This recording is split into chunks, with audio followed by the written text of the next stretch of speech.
Hey, what's up, everybody? Welcome back to the Grayzone. A lot to talk about today. Here with Aaron Mate, a redeemed man.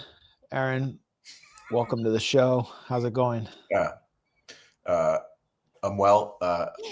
Good to see everybody here. Thanks for bearing with us as we're a little bit late, but a lot to cover. A lot to cover today, including my apparent redemption. Yeah. We'll get right into it, but yeah, we're going to cover Venezuela, a huge scandal out of Ukraine that U.S. media doesn't really seem that interested in, even though this is like pivotal. We will cover the scandal that's rocking Israel and revealing the true face of Israeli society once again. The right-wing crack up over Israel and Epstein, and whatever else comes from that. We might have a special guest. We'll see. But yeah, Aaron, just to start out, there's been some drama, or we should say sort of like past historical drama that has resolved itself. About, was it 5 years ago, Anna Kasparian of the Young Turks gave you the finger on air, really lost it, and accused you of being a Russian asset because of your views on Syria. I'm not going to play that clip. Haven't really had time to search for it. But the clip of her apologizing, or her tweet, has really gone viral and been received pretty well. We might as well get that on screen.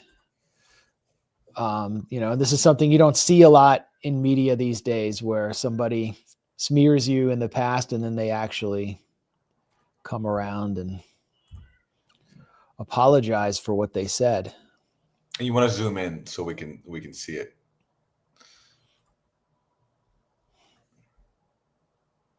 Yeah. 5 years ago, I accused Aaron Mate of unfounded claims that he was being paid by Russia. It was unfounded because it was a lie. She also didn't accuse you of unfounded claims. She accused you of being paid by Russia. Exactly. While I stupidly and sincerely believed it at the time, no evidence has materialized to prove it. So because it was a lie. Yes. So, that's good. So, the 5-year window of having evidence materialize has expired. I'm embarrassed by it, and I owe him, along with his readers, a long overdue apology. So, Aaron, you responded and said, "Hey, and I appreciate that, and I appreciate all the speaking out you've done for Palestine. I, in turn, am sorry for any ad hominem comments I made in response back then. Not how I want to conduct myself." Very gracious response by you, albeit a little on the Canadian side. And and everybody's it's all over there. But I think there's a lot more to say about this. And Anna explained her apology in interview with Tucker Carlson. I'll play that on like accelerated speed. Again, this is something you don't see very often in U.S. media, where somebody smears somebody and then they actually acknowledge they were wrong. If that happened, I would be fielding these apologies. It'd be your full-time job. You'd have to there'd be like a line of people at my funeral just like lining up to give like eulogies to me, but about how right I was. But anyway, the only way to stop that is by controlling our own behavior and by being honest about it. And as I was thinking about this, I saw that you apologized to someone publicly for something that you had said about him. And I just, it was weird that we were having the same thoughts at the same time. But can you explain that? Sure. So about 5 years ago,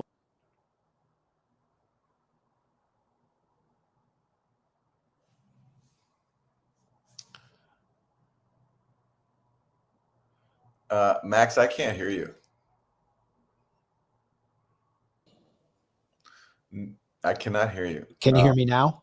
Yes, now we can. Okay, StreamYard sucks. I'm sorry, but they've added all these new features, and because I left the screen, it stopped my audio. But we're gonna try replaying that. Same thoughts at the same time, but can you explain that? Sure. So about 5 years ago, Aaron Mate, who is a journalist and is actually doing a lot of really great work, especially in his coverage of what's happening in Gaza, had reported some things that I disagreed with in regard to what was happening in Syria, right? So he didn't deny that Bashar al-Assad had in some instances used chemical weapons, but there was one particular instance that he was denying, and I disagreed with him on that. Who's right, who's wrong, that doesn't even matter at this point. I don't even know why I allowed that one minor disagreement to basically whip me up into this crazy frenzy and this Been there, baby. Right? Yes. Where all of a sudden I'm like, no, Aaron Mate definitely, he's getting funded by the Russians. Definitely funded by the Russians. And so on TYT one day, Cenk and I were discussing Syria, and I just blurted that out. And, you know, I was in a different headspace at that time. I'd like to think that I've matured a little bit since then. And I just kept doubling down. I wouldn't apologize. There were some circumstantial things that I would point to, but really nothing solid to prove that Aaron Mate is funded by the Russians. And so over the last year in particular, I just kept seeing his posts on X. I actually was on a panel with him on Piers Morgan's show, and he and I were very much on the same page in regard to the topic we were discussing. And every single time he would come up in my mind, I've just felt really bad about myself because I smeared him and I never apologized, and that's not okay. And so I came across another one of his posts today that I liked on X. And I was like, you know what? Now is the time. It's been 5 years. It's embarrassing that it's been 5 years. Now is the time for me to practice what I preach, to lead by example and apologize to him unequivocally. And I was met with grace. He was very, very kind, and he accepted my apology, and I'm very grateful for that. But there's another point I want to just quickly make about this. If you are in the media, understand, like, we are all flawed, and you're right, Tucker, we all do change, some for the better, some for the worst. It is okay to admit when you're wrong. It is okay to apologize. It doesn't make you, I don't know, a less credible person if you admit you were wrong. And so just something to keep in mind if you happen to be in the media and you've made a mistake, or you've accidentally smeared someone, or you intentionally smeared someone and then realized it was wrong, just apologize and move on. I just think Okay, so Aaron, what's your reaction to that? Well, like I said on Twitter, I appreciate the apology. I do, and it sounds sincere. And I'm glad she cleared that up. Now, I do have to make a factual correction. I do actually deny all the allegations against Assad of chemical. I do. If you look at all the major cases, there's been 3. Ghouta 2013, Khan Sheikhoun 2017, Duma 2018.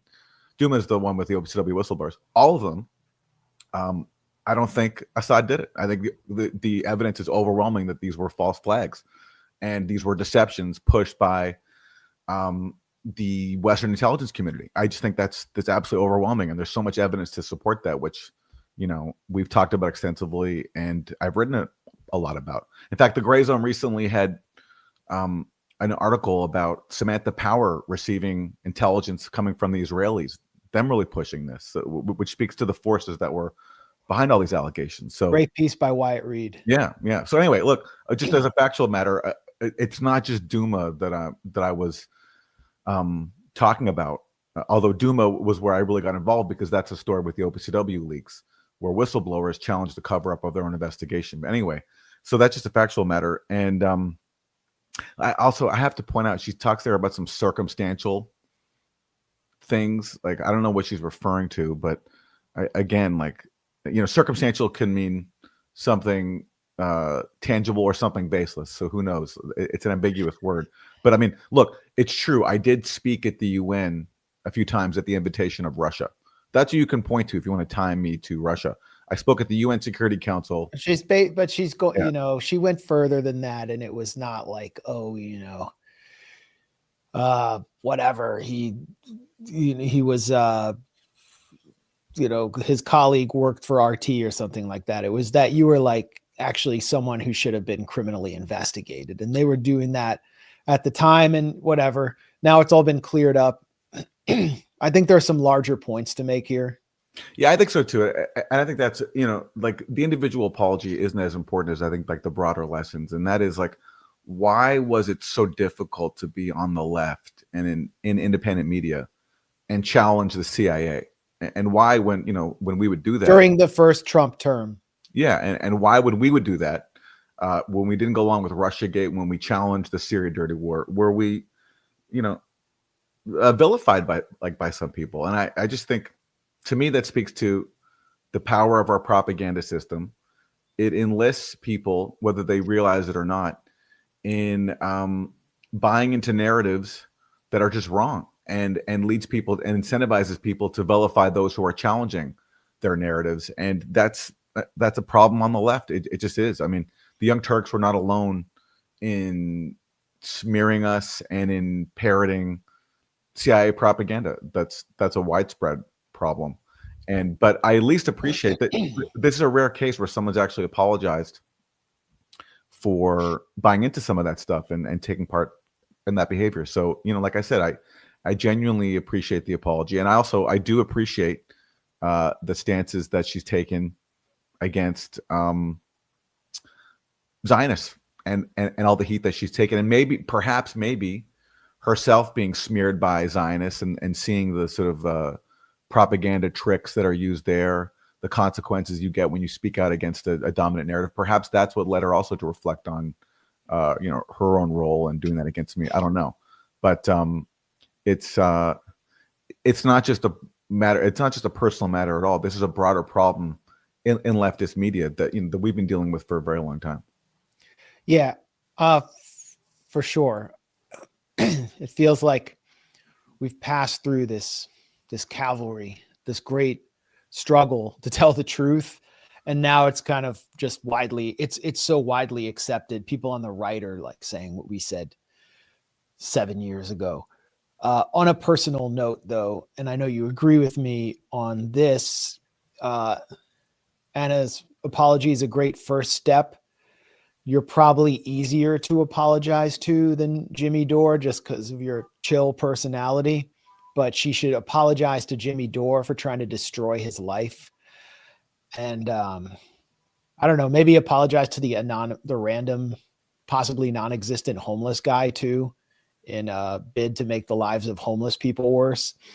But that's where I don't want to get into all that again, because like I spent a lot of time defending Jimmy Dore when he was attacked by Anna and Cenk, and I don't want to reopen all that. But yes, I do. I agree on that front that there was claims made about Jimmy Dore that if you looked at what was available in evidence, and we weren't there, we weren't in the newsroom when they worked together, just weren't supported by facts, and the Jimmy was treated unfairly because he defended me. So yes, I agree with you. I hope both Cenk and Anna consider their comments towards Jimmy Dore, and yes, I do think he's owed an apology as well. But on the larger point, we were calling out Russiagate. I remember when I went on Tucker, to his show on Fox News, to call out Russiagate as a scam that will blow back on the anti-war left and will pave a path to war. And how many attacks I got from the left for that.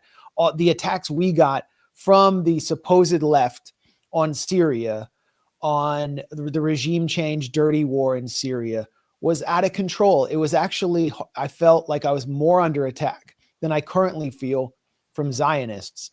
And it was always that we were some kind of foreign agents. That was where they went, because nothing could be discussed on the merits, and no one knew as much as us. Like they knew none of these whatever they were, liberals or Trotskyists, they couldn't actually debate Duma and the facts on the ground. They couldn't debate what was actually happening in Syria. But they attacked us mercilessly on that. They attacked us on China. They were all, it was the left, right, and center were pushing the Uyghur genocide narrative in order to ramp up the new Cold War with China, which would lead to a new hot war. They were just merciless relentless in their echoing of CIA propaganda. And, it feels like an entirely different era. It was the first Trump term when the CIA and the FBI were the allies of the resistance, and they all went along with it. Sam Cedar and the Majority Report went along with it. It wasn't just TYT. Jacobin was pushing for regime change in Syria. They were calling for, they actually published a call to arm the rebels with surface-to-air missiles. I mean, it was crazy. It was a crazy time. Then Trump is defeated, or he loses somehow during the COVID era, which no one wants to talk about now. No one wants to discuss that with me now from the left. And Biden comes into office, basically a demented Weekend at Bernie's semi-corpse becomes the leader of the Democrats. And all of these left liberal outlets that had attacked us are sort of exposed, and there's no resistance anymore. And they're kind of like walking around aimlessly, like Harold Melvin in the Blue Notes when Teddy Pendergrass left, or like the Doors after Jim Morrison croaked, or like the Grateful Dead without Jerry. They were just kind of like, they have no leader, they have no direction. They had just been like pushing all this deep state propaganda, and now they're just flailing, looking for something. And all of a sudden, like, we get proven right again and again. This, regime change takes place in Syria. Al-Qaeda comes to power. Everything we were predicting, not firing a single shot back as Israel occupies the Golan Heights. 2022, reality crashes through with war in Ukraine. Everything we were predicting there. October 7th, the Gaza genocide. Just like again and again, everything we've been talking about warning about becomes reality. And Venezuela too. I was relentlessly attacked for interviewing Maduro. I was relentlessly attacked for exposing the violent, bloodthirsty coup against Daniel Ortega and the Sandinistas in Nicaragua. And it was from the left. It was from the like pro-regime change left. Now, no one has anything to say about that, because look at where it's all going. It's going towards a full-scale U.S. military assault on Venezuela. So all of these figures now have to rebrand. And so it's kind of like, first they attack you, then they ignore you, then they rebrand as you, then they apologize to you. I think Mahatma Gandhi said that. Yeah, well, listen, everything you're speaking to showcases a problem that still exists on the left, because there still is so much incentive to go along with regime change propaganda. It's harder to do it now because Trump is actually bringing so much of this to fruition, for example, by directly threatening regime change in Venezuela. But I hope that this apology that I got, is the start of maybe a broader reflection on that. It's like how easily it is to get duped in regime change propaganda, vilify those who challenge it. So maybe other people will follow suit. And I do think, look, people could have sold out on Palestine, but they didn't. The fact that is the issue of our time, and that there is sort of like in the same way that Bernie was a unifying force for some people back in 2016, Palestine has been as well. And so in the same way that the same outlets who push pro-genocide propaganda, like the New York Times, people ought to consider and think about, well, okay, if they can see the lies and deceptions that are being pushed around the genocide in Gaza and all the sort of like the Hamas rape hoax, for example, that's a great example of atrocity propaganda where it's very uncomfortable to challenge it. And there's so many incentives to go on along with it and so many disincentives to challenging it. People can see now widely on the left that was a hoax. So then think about, okay, well, what else are we being lied about? The chemical weapons allegations in Syria, all the propaganda used to justify now regime change in Venezuela. I mean, these are it's all part of the same propaganda system.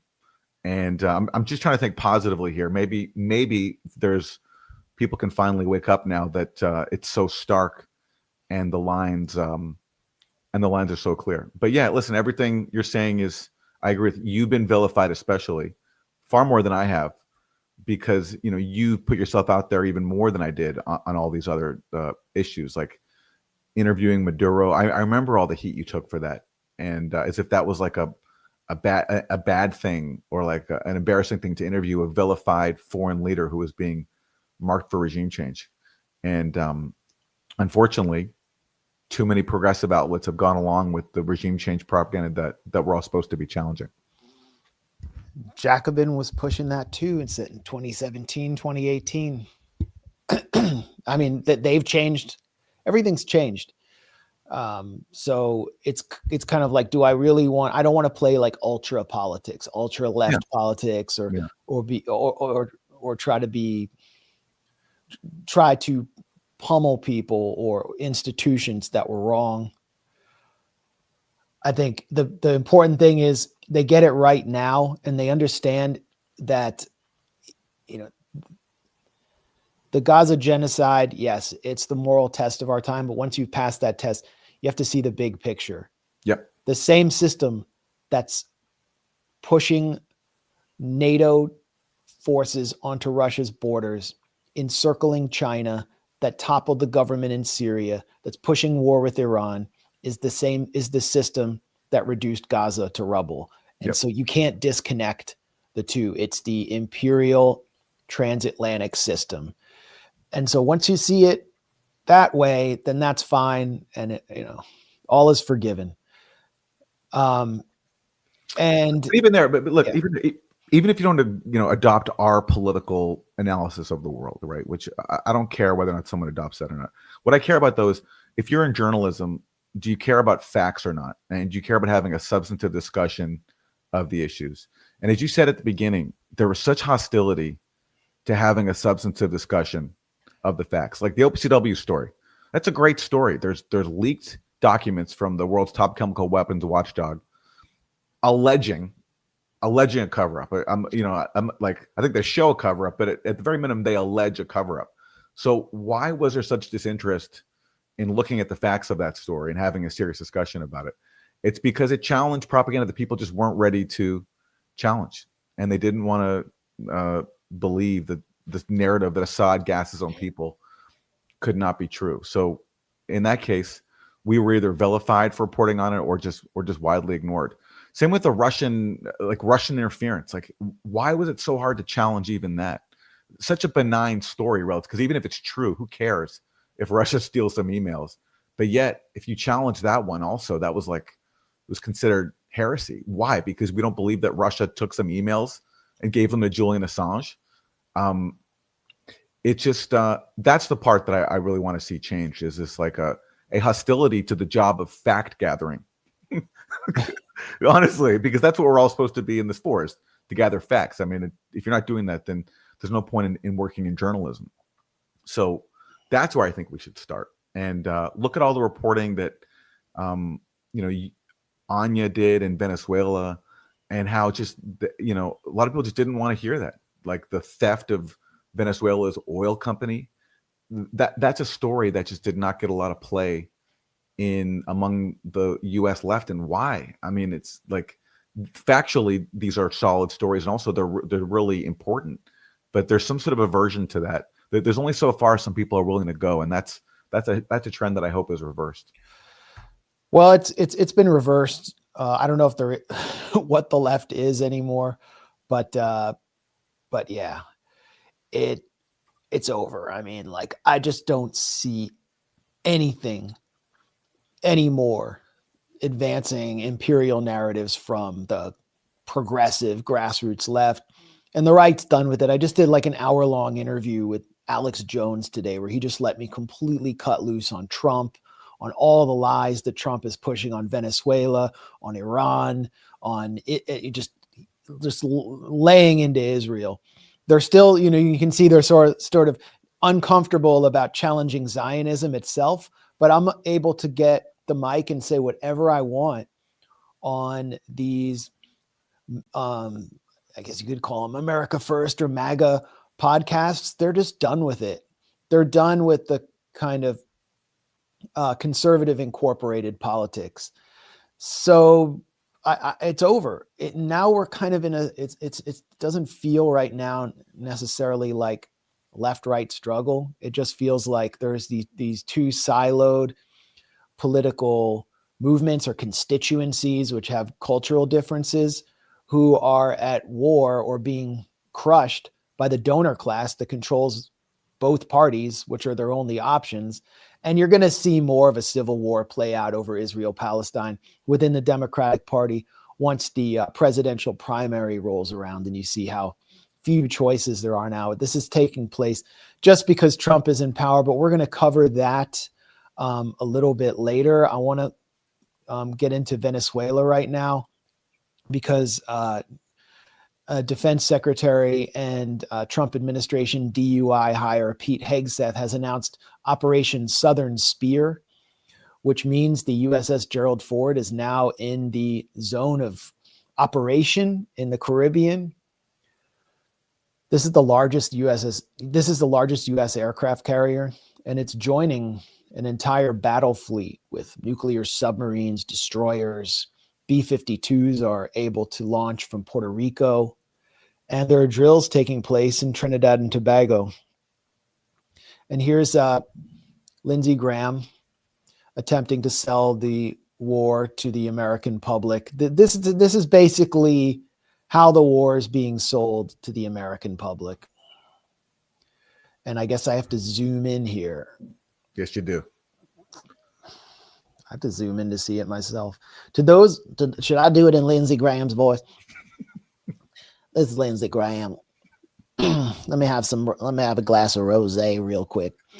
That is absolutely zesty. To those who wonder about what's going on in Venezuela, you should understand President Trump is deadly serious about stopping the narco-terrorist state of Venezuela from continuing to poison Americans with illegal drugs. President Trump also believes Maduro is an illegitimate leader. It sounds like one of his staffers wrote this. Is an illegitimate leader whose days are numbered. I agree with President Trump's assessment of the situation in Venezuela. I do not consider Maduro a legitimate leader, but rather a drug trafficker who has been indicted in U.S. courts.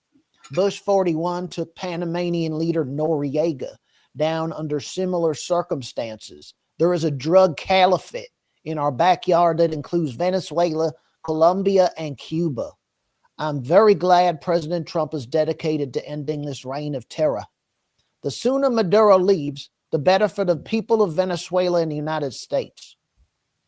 That is America first. And according to Reuters Ipsos poll that came out today, 21% of the American public supports Lindsey Graham on a U.S. military intervention in Venezuela. 21%. I didn't know that there were that many gusanos, escualidos, and defense contractors in America. That's a large number, but it's actually a very small minority of Americans who support Lindsey Graham there. And the lie is drugs, the war on drugs. But notice how he slips in the word caliphate, drug caliphate. That's because they're going to try to claim that Venezuela has Hezbollah cells and Iranian support inside its territory, and that it actually threatens America when most Americans are done with it. They're not believing the WMD lies. They know that Venezuela poses no threat to the U.S., and this is about oil and contracts and plunder and neocolonialism and crushing independent government that doesn't take marching orders from the U.S. regime. But the lie is cartels, that Nicolas Maduro commands a drug cartel, that he is a narco-terrorist, and that he's using drugs as a form of terror, like this, the fentanyl coming into the United States is being sent by Maduro. And he is said to be the head of the Cartel of the Suns.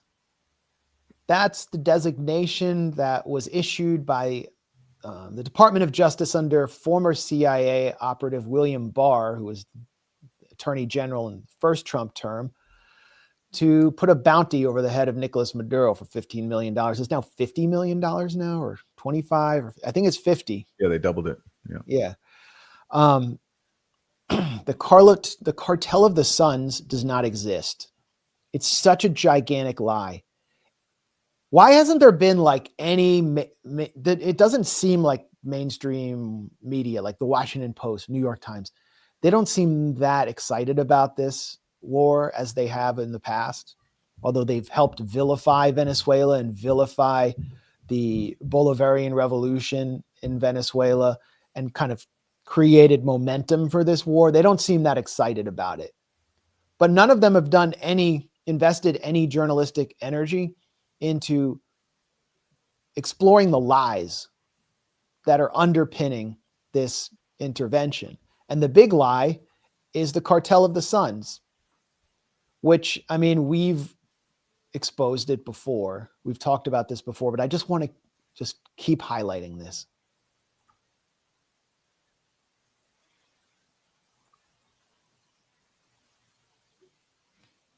Bring it on screen. According to what the former head of the Drug Enforcement Administration told Mike Wallace, this drug shipment got here courtesy of what he calls drug trafficking by the CIA in partnership with the Venezuelan National Guard. While rumors of CIA involvement in drug trafficking have circulated for years, no one in the U.S. government has ever before publicly charged the CIA with this kind of wrongdoing. And it's not the kind of accusation anyone in government would make without thinking long and hard. Let me understand what you're saying. A ton of cocaine was smuggled into the United States of America by the Venezuelan National Guard? Well, in cooperation with the CIA? That's exactly what appears to have happened. Until last month, Judge Robert Bonner was the head of the Drug Enforcement Administration, the DEA. And Judge Bonner explained to us that only the head of the DEA is authorized to approve the transportation of any illegal narcotics like cocaine into this country, even if the CIA is bringing it in. Let me put it this way, Mike. If this has not been approved by DEA or an appropriate law enforcement authority in the United States, then it's illegal. It's called drug trafficking. It's called drug smuggling. So what you're saying, in effect, is the CIA broke the law. Simple as that. I don't think there's any other way you can rationalize around it, assuming, as I think we can, that there was some knowledge on the part of CIA, at least some participation in approving or condoning this to be done. Judge Bonner says he came to that conclusion after a 2-year secret investigation conducted by the DEA's Office of Professional Responsibility in cooperation with the CIA's own Inspector General. And what reason did the CIA have for promoting this drug smuggling? Well, the only rationale that's ever been offered is that this would lead to some valuable drug intelligence about the Colombian cartels. Over half of the Colombian drug cartel's cocaine crosses the border with Venezuela on its way to the United States and Europe. Back in the 1980s, the CIA was mandated by then-President Reagan to develop intelligence on the Colombian drug cartels. And so the CIA, with Venezuela's Guardia Nacional, or National Guard, set up an undercover operation, a drug smuggling operation in Venezuela that could handle the transshipment of the Colombian cartel's cocaine on its way to market. The plan was to infiltrate the cartel, and it worked.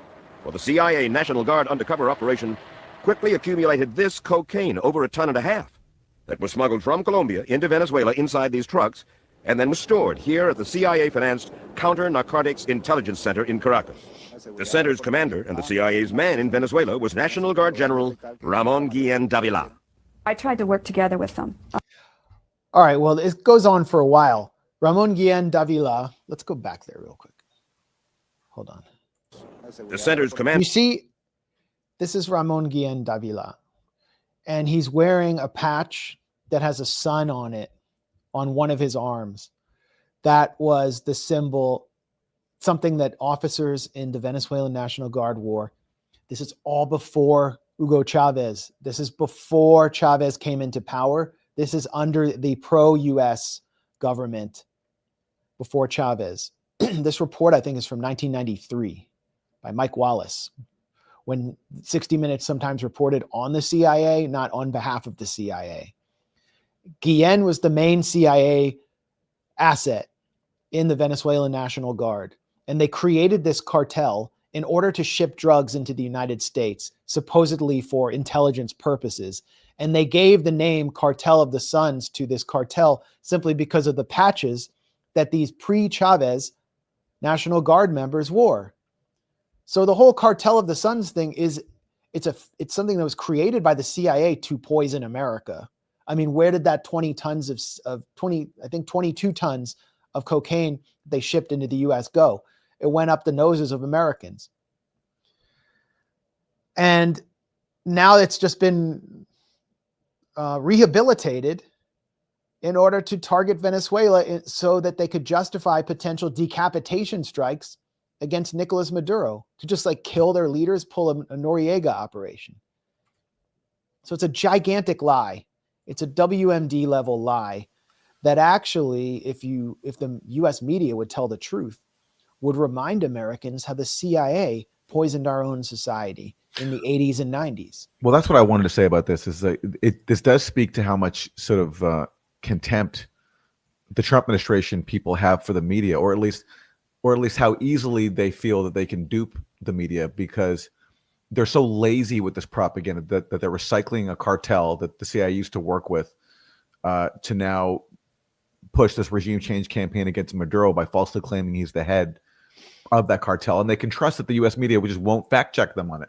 Like you have, and you even brought up a clip from like the most like reputable journalistic institution there is, 60 Minutes, or at least what it used to be.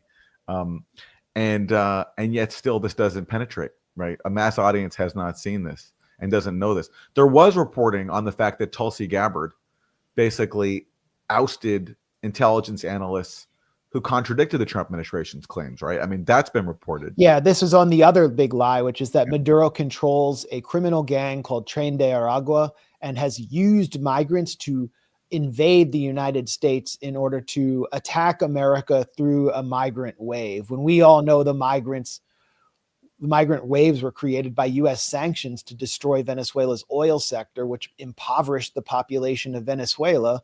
Yeah. And according to a declassified U.S. intelligence report from this April, the Maduro has no control over Tren de Aragua. In fact, he basically neutralized it with his own security forces in Venezuela. So what does Tulsi Gabbard do? She fires the 2 intelligence officers who issued that report in order to keep the lie going, so that Trump can enact the Alien Insurrection Act to carry out mass deportations, but also to justify a military assault on Venezuela that Tulsi Gabbard used to oppose very publicly. Yeah. And which made her kind of unique. Yeah. Yeah. And in fact, wild. Trump used those credentials that Tulsi Gabbard has for being anti-war, anti-regime change, anti-politicizing intelligence from Iraq to Syria to help get elected. And then how does he repay the favor? He goes and basically presides over a new deception, a new regime change deception, and gets uses the credibility that she had built up among some sectors to push that. Yeah, and I mean, I should probably do like a whole piece about this, but this administration and the people around it, they've been mobbed up with narco governments for years and years. I mean, this is Lindsey Graham with look at Lindsey Graham's face. He's like, look at this little man right here. Oh, the good old days. He's surround Joe Lieberman. Yeah, it's like the 3-headed hydra of neocons. Joe Mentum, Joe Lieberman, John McCain, and Lindsey Graham. And they're welcoming Alvaro Uribe of Colombia, the Colombian president, to the United States, Mr. Plan Colombia. Alvaro Uribe was like basically a drug lord in presidential guise. And the U.S. loved him because he partnered with right-wing paramilitaries to crush the FARC and to crush peasant rebellions and to crush urban leftists. And he was, early on, he was the head of the aviation authority. And as the head of the aviation authority, he was authorizing flights for Pablo Escobar and the Medellin cartel. His predecessor had been killed for attempting to stop the flights. And then when the, I believe, interior minister came in and attempted to stop the flights, he was killed. Alvaro Uribe somehow survived his tenure as aviation minister. He served 2 terms, and then they brought in Ivan Duque, who is basically Uribe's proxy, to serve his 3rd term. And Uribe was mobbed up with all sorts of Colombian gangsters. And it's Duque was very close to Rubio. Uribe is very close to Rubio. They love this guy. He was sort of the linchpin of the American program in Colombia. It's why I think it was Hugo Chavez. He referred to Colombia as the Israel of South America. And I mean, this was actually something that came out in a defense intelligence agency analysis of top drug traffickers in Colombia, that in 1991, Uribe was listed among important Colombian narco traffickers. It just goes on and on. Marco Rubio, he helped prop up Juan Orlando Hernandez from Honduras, who's now in a federal prison for life in Florida for drug trafficking. He was the president of Honduras who led the coup regime after the U.S. Helped stage a military coup against Jose Manuel Zelaya, the rightfully elected president of Honduras, and basically installed a de facto narco dictatorship. Look for all the pictures of Marco Rubio hanging out with Juan Orlando Hernandez, propping him up the same way he props up. Man, my brain just glitched. Well, he props up Daniel Noboa in Ecuador. Yeah. Daniel Noboa, head of the shipping company of Bonita Fruit of Noboa, of the Noboa shipping company. He was head of shipping. There are constant headlines about cocaine being shipped in Bonita banana crates to Europe, to the United States. Most of the cocaine and fentanyl, but mainly cocaine that's coming into the U.S. comes from the Pacific through Ecuador. Ecuador's been overrun by narco cartels. The society's been destabilized. And Rubio's very close to Noboa, who is a Miami-born billionaire. And then you got Bukele in El Salvador, close friends with Rubio. Rubio's tight with Bukele. And a lot of Venezuelan opposition figures who are clamoring for war for a U.S. war on Venezuela, who we exposed, Wyatt Reed and I, in our new investigation about the 2020 mercenary coup in Venezuela. They're advising Bukele. But here's the crazy thing about Bukele. He's been credited as this hero of the drug war who's crushed Mara Salchucha, MS-13 in El Salvador. Okay, do you remember when the Venezuelan migrants, several plane loads, were sent to CICOT, the Supermax torture center in El Salvador, and they were publicly humiliated by Salvadoran riot police on their way into that prison when Venezuela was seeking their repatriations directly to Venezuela? That was part of a deal where basically the Trump administration paid Bukele to take in those Venezuelans to create a sadistic display for the MAGA base. And in exchange, Bukele got MS-13 top figures sent back from the United States where they had been turned into informants that the DEA and the Department of Justice were using to crack down on cartel networks and gangs inside the United States. So Trump threw the Department of Justice under the bus in order to appease Bukele. And why did Bukele want those MS-13 figures to come back to El Salvador? I mean, they were already in U.S. prisons. They were helping U.S. intelligence and law enforcement. Why did he want them? Because he had cut secret deals with them. He was actually colluding with MS-13. This is just a well-established fact, and he wanted to make sure that they would be silenced in his CICOT prison, that no one would ever hear from them again. So he got them back, and they didn't squeal about their partnership with Bukele. It goes on and on. Marco Rubio, we don't call him Narco Rubio for nothing. I mean, this has been, if you follow like even Spanish language corporate media, it's a matter of public record that Marco Rubio was living in the home of his brother-in-law, Orlando Cecilio, the brother of his wife, Barbara Rubio, in Miami when Orlando Cecilio was one of the cocaine cowboys in Miami. He was busted for trafficking in tons of cocaine. He was asked about it on Univision. Y entonces se entera que Orlando Sicilia, el esposo de su hermana Bárbara, había sido arrestado y acusado de algún delito relacionado con drogas, según usted escribe en el libro. Y luego su cuñado sería condenado a 25 años de prisión. Eso es exactamente lo mismo que nosotros dijimos en Univision. Entiendo que eso le haya molestado a usted y a su... He's asking Rubio about it while he was a presidential candidate. and saying, this has been, that Univision has already reported on this. Familia, lo entiendo perfectamente, pero la pregunta es, como periodistas y los votantes no tienen el derecho de saber qué tipo de relación tenía usted con alguien vinculado al narcotráfico. Realmente la historia fue... We have the right, he's saying, like, the voters and journalists have a right to know about someone who is linked to drug traffic, that you're linked to, who is a drug trafficker. And Rubio sobre gets mí, so me habían angry. contactado a mí primero. Usted Pero tiene 16 trataron de... años, ¿no? Sí, pero And déjame... he's saying you should have talked to me first. Mira, perdóname, Jorge. Like he Entonces, feels like he's being toda esta ambushed. serie de cosas, pero va más allá de eso. Después, en primera plana del noticiero nacional de Univisión, entiendo que usted no estuvo en el aire esa noche, pero en primera plana del noticiero de Univisión nacional pusieron la historia que no se trataba sobre mí, era la historia personal de dos ciudadanos privados que no tienen... So you can see Rubio's just freaking out about being asked about this. He should be asked about it now that the drug war is front and center. I mean, I can't think of a less credible gang of figures to be waging this war.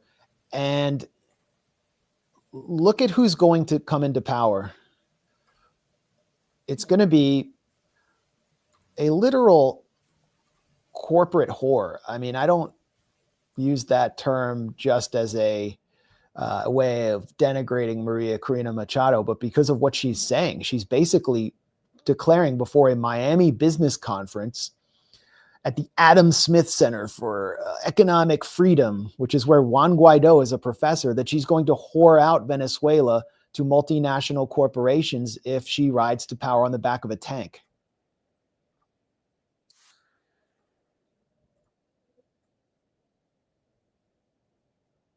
$1.7 trillion opportunity, not only in oil and gas, which is huge, and you know that the opportunities, because we will open all upstream, middle stream, downstream to all companies, but also in mining, in gold, in infrastructure, power.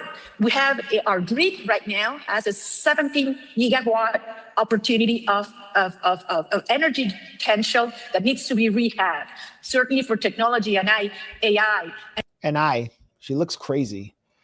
She looks like a wild-eyed concierge for everyone who wants to loot Venezuela. And that's what this is about, along with crushing a revolutionary movement that you can call it, people call it socialist. There are definitely strong socialist currents in Chavismo, in the Bolivarian Revolution, for sure. But at its base, it's also just nationalism. It's about a people reclaiming their own resources for their own benefit. And they've been financially assaulted by US sanctions and now the US military for trying to do so. That's what this is about. There are US troops in Trinidad, miles from Venezuela right now. Trinidadian fishermen are hearing drones overhead. I think we're on the eve of war. And you're not hearing enough and seeing enough pushback against this. There aren't protests. There's not much of a public debate. A Senate resolution to denounce US military action inside Venezuela was shot down. 51 Republicans voted against it. That's it. And now Trump has sent this massive aircraft carrier, the Gerald Ford, into the region. And look, I'm not sure what is in Trump's head, what he wants to do, but clearly that Lindsey Graham post that you put up before, that's Lindsey Graham's effort to just keep people on board and to try to convince the MAGA base that this is a good thing to go ahead with regime change in Venezuela. And I guess, what was the aim of all this? Like, Trump openly admitting that, yes, I've authorized CIA covert operations. It's not like the New York Times reported that. It's not as if they did this in some like grand scoop. It's because the Trump administration wanted them to report this. So there's a psyop going on here where they're trying to foment destabilization of Venezuela, get the government to collapse from within. That's not happening. So then what is the next step? I mean, they thought maybe, as the U.S. military did in 1964 with Brazil, that they would spur a kind of right-wing counter-revolution in the streets and a military coup by bringing the military to the shores of Venezuela. That doesn't seem to be working either.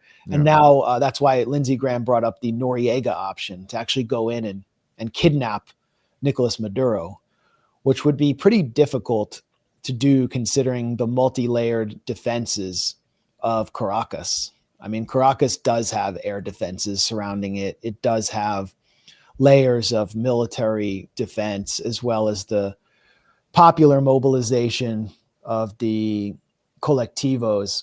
So unless everybody just folds, I don't think that's going to happen either. And what we would see is a bloodbath. But I don't talk to anyone inside Venezuela or out who doesn't think the U.S. will just walk away without doing something with this massive buildup. Yeah, exactly. Because if Trump backs down, then he doesn't look like a tough guy, which is all he cares about. By the way, just a technical thing. If you're watching this on YouTube and the screen is off, there are for some reason 2 YouTube streams of us right now. So if you go to the other stream that's on our YouTube page, the picture looks fine. Just for some reason. Yeah, this is a new StreamYard feature that they've introduced where you can stream it vertically and horizontally. And basically they're streaming. They told me to stream it vertically and horizontally because some people watch it vertically on YouTube, but we won't do that again. StreamYard's introducing all these crazy new features that make it harder to use. Yeah, because all it is basically our faces, but just heavily zoomed in. So I don't know why anybody would want to watch that. So, yeah.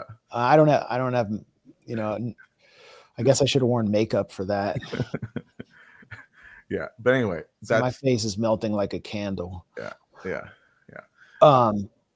But next week we'll do better. I think let's get into the Ukraine Energy Gate scandal. This is something I think important, and we haven't covered Ukraine in a while.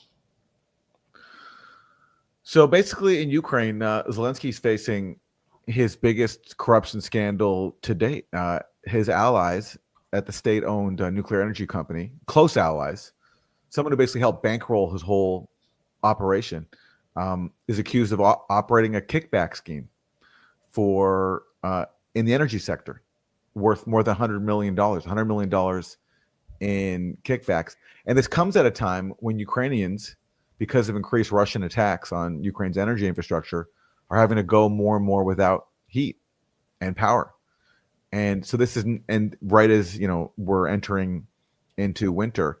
And funnily enough, this was uncovered by this Ukrainian anti-corruption agency that's heavily backed by the West, and that Zelensky tried to shut down this past summer. And when he tried to do that, that also led to the biggest protest that he's faced since taking power. And now these agencies, which are heavily backed by the West, so then you have to wonder is there a Western hand in this coming out? Is there a move being made against Zelensky by some of his supposed allies in the West? I don't know. But this is all coming out now, and it's a major crisis for him, especially as Ukrainians are going without power, and especially as just this growing crisis of desertions and people not wanting to be sent off to die to fight this war that is now almost 4 years old. The anniversary of the Russian invasion is coming up in February. So the regulatory agencies, which were installed by the West, heavily funded by the EU, as part of the bargain for dumping so much money into one of the most corrupt countries, I think the most corrupt country in Europe. This was sort of the bargain. Oh, we'll give you all this if you let us have these regulatory agencies. Then Zelensky moves to shut them down. Nabu and Sapo, right? That was last summer. Yeah. When the friction begins, you start to see these kind of color revolution style protests in the streets of Kiev with the technocratic youth who work for the NGOs, the kind of people who came out in the Maidan in 2014, and now they're protesting against Zelensky. They went away. It's war. They're on a war footing. Zelensky can always kind of keep people circling the wagons. Now things are getting really bad. And the figure what is the scandal? The energy companies were getting kickbacks of 15%. Yep. In order to sign contracts. And the person presiding over that corruption scheme was known as Zelensky's wallet. What's his name? His name is Timur Minchik. Yeah, Minchik. Okay. Yeah. So Timur Minchik was like also the accountant for Igor Kolomoisky, as far as I understand. And he helped set up Zelensky's show, Servant of the People, and a lot of other Zelensky-related entertainment ventures, which made Zelensky a household name. Kolomoisky was kicking in the money, and Michnik was overseeing all of these various companies. So Michnik has this long connection to Zelensky, and now he has fled, and he is now in Israel. Yes, I was going to say, of all places he fled to Israel, which is just funny. And also, where all the like corrupt oligarchs from Ukraine and Russia go, like Berezovsky, for example. Yeah. Because they have a non-extradition policy. The irony is that it should be Israelis fleeing back to Ukraine and to Russia, because that's actually where they come from. But anyway, that's another story. But yeah, so he fled to Israel, and this is actually a real crisis for Zelensky. And if you're in the West, but he does still, it looks like, have the backing of Europe, of his key European allies, and the U.S. who are, especially the Europeans who are desperate to keep this show going, this proxy war going. So, for example, Jens Stoltenberg, he's the former head of NATO, and he said that this corruption scandal is basically, it's all the more reason to keep funding the Ukraine proxy war. I know also that President Zelensky really works hard to fight corruption, and we should support him in those efforts. But the right response is not to reduce the support to Ukraine.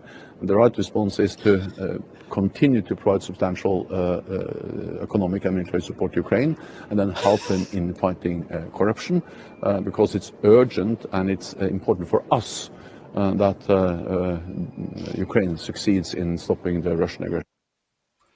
So because they're corrupt, it's urgent we give them more. That makes sense. Yeah. But the problem they're facing now is, where's the money going to come from? Because the U.S., at least for now, has stopped providing the funding. Trump does not want to go back to Congress and ask for more money. I mean, like, you never know with him. That could be yet another betrayal that he does of his campaign promises. But I think for him, that would be even a stretch, after he kept talking about how we're not going to give Ukraine any more money and we're going to end the war. So where do they find the money from? Well, now their only recourse is to basically steal Russian assets, because there were a lot of Russian assets that were frozen after Russia invaded. But if you do that, then you're basically blowing up the entire credit system of the EU. You're basically saying that, like, you cannot rely on the EU banking system. So internally, there's a lot of division over that. But for proxy warriors who are committed to continuing this war, that's really their only option at this point, because their societies are facing internal decay. Living standards have plummeted. Energy prices are higher. So, like, where's the money going to come from? Welfare has already been cut in some states, and so there's not enough money there to cut. So what do? I mean, their only recourse now is to steal Russian money. And here is the same attitude of basically just complete indifference to Ukrainian lives. It's very much pervasive. This is Kaja Kallas, the top EU diplomat. This is what she said today. Supporting Ukraine is a bargain compared to the cost of Russia's victory. Wars are lost by whoever runs out of money or soldiers first. Supporting Ukraine. I mean, how does that even stand to reason? Like, Europe has suffered so much economic damage from this war. Yeah, and she says, like, wars are won by whoever runs out of money and soldiers first. Well, who is losing more soldiers? It's obviously Ukraine, just based on their sheer size compared to Russia. Russia hasn't had to kidnap people off the streets the way Ukraine has. You can see it in all the videos that come out of Ukraine, because Ukraine just has far less people. Russia is such a massively bigger country, which speaks to why, one of the many reasons why it was such folly to have this whole proxy war to begin with. But the attitude remains: let's just keep sending more Ukrainians off to die and keep coming up with money to keep this thing going. And that seems to be the dominant attitude. And the problem is, even though the Trump administration, people like Trump and JD Vance, who are not ideologically committed to, a proxy war in the way that Biden was, they're still not willing to do what it takes to reach a peace deal with Russia, to actually address Russian grievances that go beyond Ukraine, expansion of NATO, arms control, the so-called missile defense sites that the U.S. has in Poland and Romania. Trump's not going to roll that back. That's not in his wheelhouse to engage in diplomacy like that. The last president willing to do that, you can argue, was Reagan. Like, Reagan was the last president seriously interested in diplomacy with Moscow when they, reached things like the INF Treaty, which Trump then killed. Obama did do New START, and that's a good thing. But aside from that, Obama also did the Maidan coup. Obama also expanded or modernized, quote unquote, the U.S. nuclear arsenal. He also, after initially he said he wasn't going to go ahead with George W. Bush's so-called missile defense sites in Poland and Romania, he did. So what happens in Washington is, no matter what the intention of the president is, they come up against the permanent pro-war bureaucracy, and that's who ultimately calls the shots. And here's former BlackRock executive and German Chancellor Friedrich Merz explaining how the war is just benefiting Germany, how it's been such a boon for Germany. Actually, this really, if you read into his comments, strongly contradicts Kaja Kallas and also highlights the inhumanity of EU leadership. Und ich will, damit das Bild vollständig ist, auch hinzufügen, ich habe heute in einem längeren Telefonat den ukrainischen Zelensky must make sure Ukrainians serve their country instead of leaving for Germany. Jeez. Yeah. He's saying Zelensky has to crack down harder on corruption and keep young Ukrainians from leaving the country. Well, they're not leaving they're leaving the country because they don't want to be sent to the meat grinder. So BlackRock says you have to go to the meat grinder because BlackRock increasingly owns lots of land in Ukraine and wants to buy up more of Ukraine. It wants the spoils of war. They've created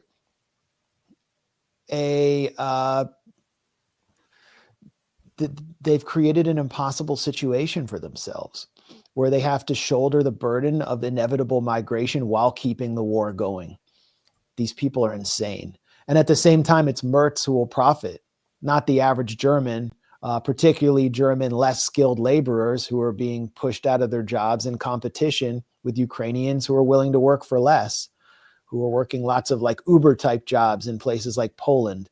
So this war is not economically benefiting Europe in any way. And yet they're asking to dump more money in when the country is in the grips of a massive corruption scandal that isn't being covered in the US. I mean, you have to really look for coverage of this.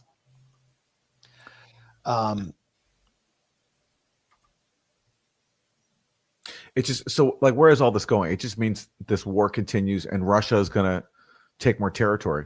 That's been the trajectory of the war. Russia's gone at a very slow pace, but they're doing that for obvious reasons. Is they're just trying to wait out Ukraine. They have a lot more people. They have a much more efficient military production process than the West does. So they're just going to keep waiting this out and slowly take more territory. And unless there's a change in Washington, that's just how it's going to go. A lot more Ukrainians will be sentenced to death, and Russians too. I mean, I often wonder, like with Putin, like if you were to tell Putin that like nearly 4 years later you'd still be fighting this war and you'd have lost, hundreds of thousands of people. I don't know the exact death toll in Russia. The U.S. estimate is around 1 million. That strikes me as too high, but what do I know? But regardless, it's a lot of people that he sacrificed. Would he have done what he did back then if he knew that this would still be going? I think he expected this to be over a lot quicker than it was. And one of the reasons why it wasn't over so quickly is because the U.S. and the U.K. sabotaged the diplomacy that Zelensky immediately undertook with Russia. But certainly Putin's not backing down now. He's invested too much in this. And so that's where we're headed. It's just like, so I guess the question is, how far is Russia going to go inside of Ukraine before they can decide that they had taken enough to be able to declare a victory. And how soon before Zelensky becomes Yair Netanyahu's neighbor in Miami? Because Vitaly Klitschko, the mayor of Kiev, and former Ukrainian president Petro Poroshenko are now talking about forming a unity government, and many Ukrainians are turning against Zelensky, who is increasingly just propped up by the West.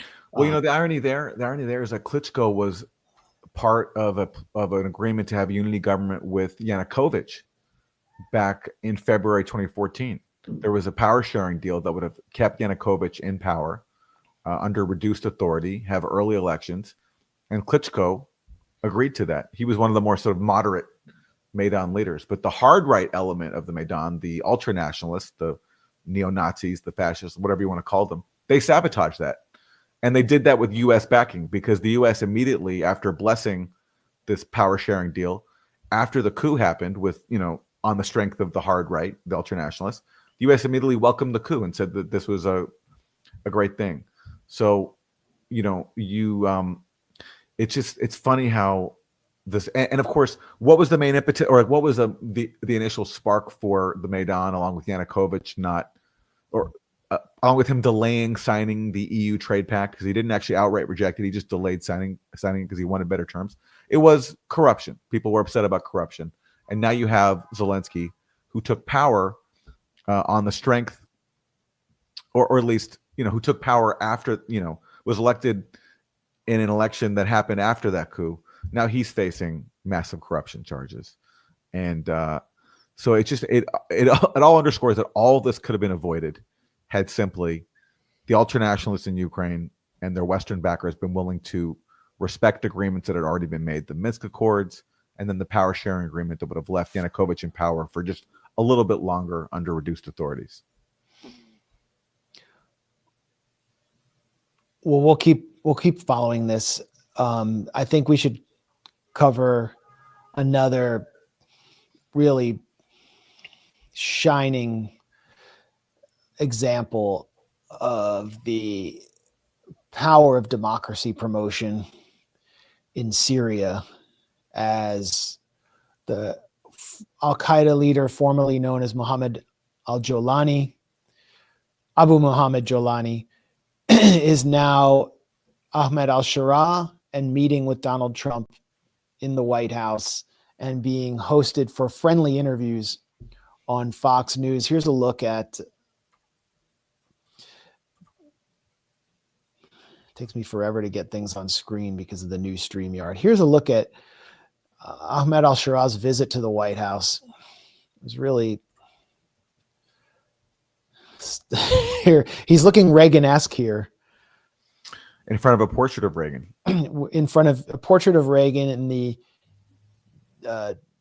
Temu decorated, gold-plated, Vegas-looking new Oval Office. I'm sure Benjamin Franklin would be proud of this scene. There he is with Trump, the former deputy founder of ISIS, seated next to J.D. Vance in front of Trump. J.D. Vance and Trump Trump was a very staunch critic of the U.S. support for the so-called moderate rebels going back to 2013. But here it's all come full circle. Rubio's there as well. They all look so happy. It's almost like a fever dream, like I'm hallucinating, like I saw this coming. We both saw this coming. We talked about it we covered it for years. I wrote a book called The Management of Savagery, how the U.S. national security state fueled the rise of Al-Qaeda, ISIS, and Donald Trump.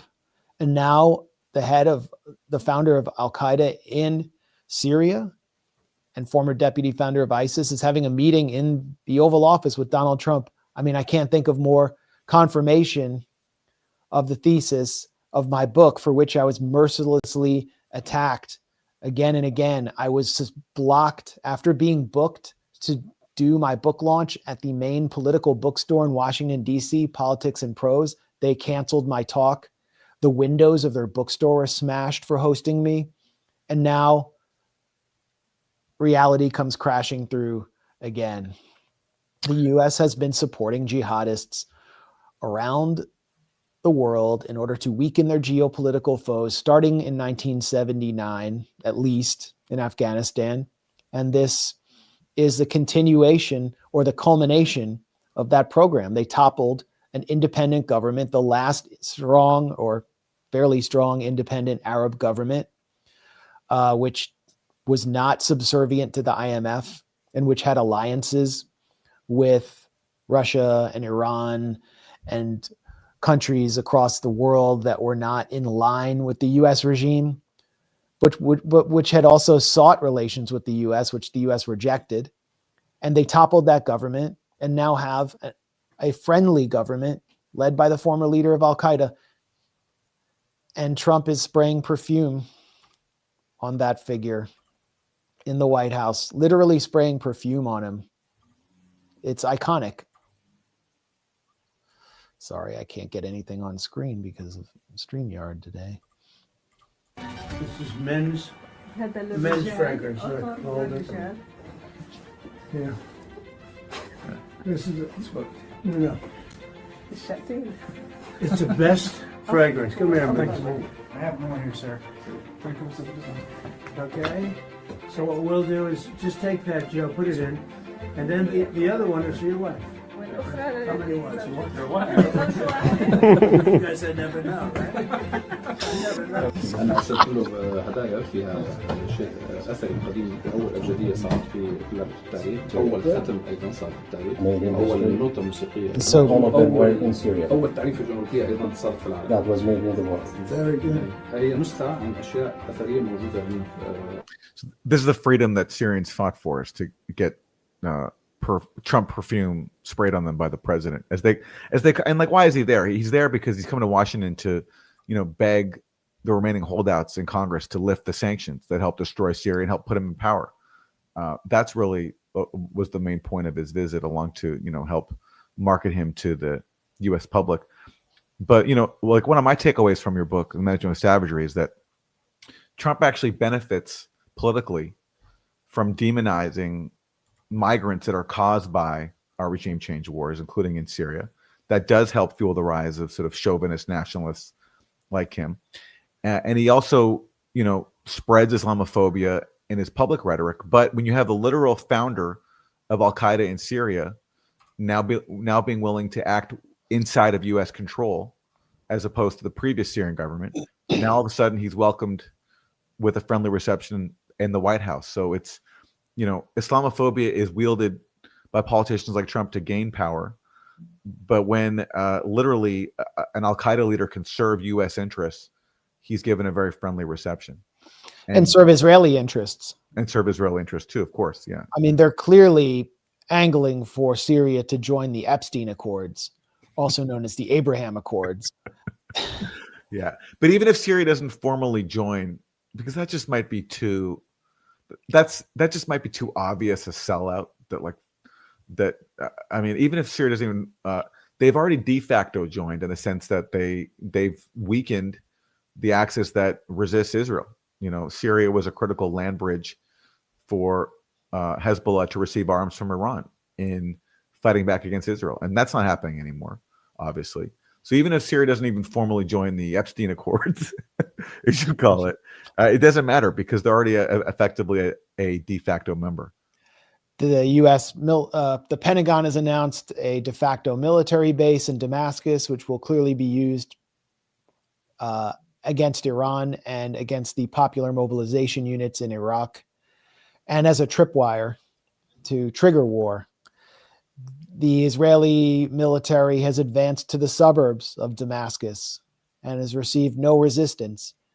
And it looks like Syria's Al-Sharaa is ceding Mount Hermon, the highest point in Syria, which was part of Syria's strategic deterrence against Israel, its strategic depth, to Israel, de facto ceding it to them. But this is why he's welcomed in the White House and being hailed as this great leader. And then they're finally ending the Caesar sanctions, which destroyed the Syrian economy and helped drive one of the largest migration waves since World War II into Europe. I mean, the US didn't really shoulder the burden, so what did they care? But it helped turn Europe right wing. And all the liberal forces in Europe supported that. That was another one of the kind of points I made in the management of savagery is, European liberals shot themselves in the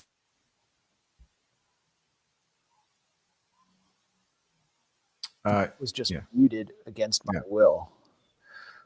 I don't know if the Mossad just cut in there on behalf of Al-Sharaa or what, but this is being really glitchy.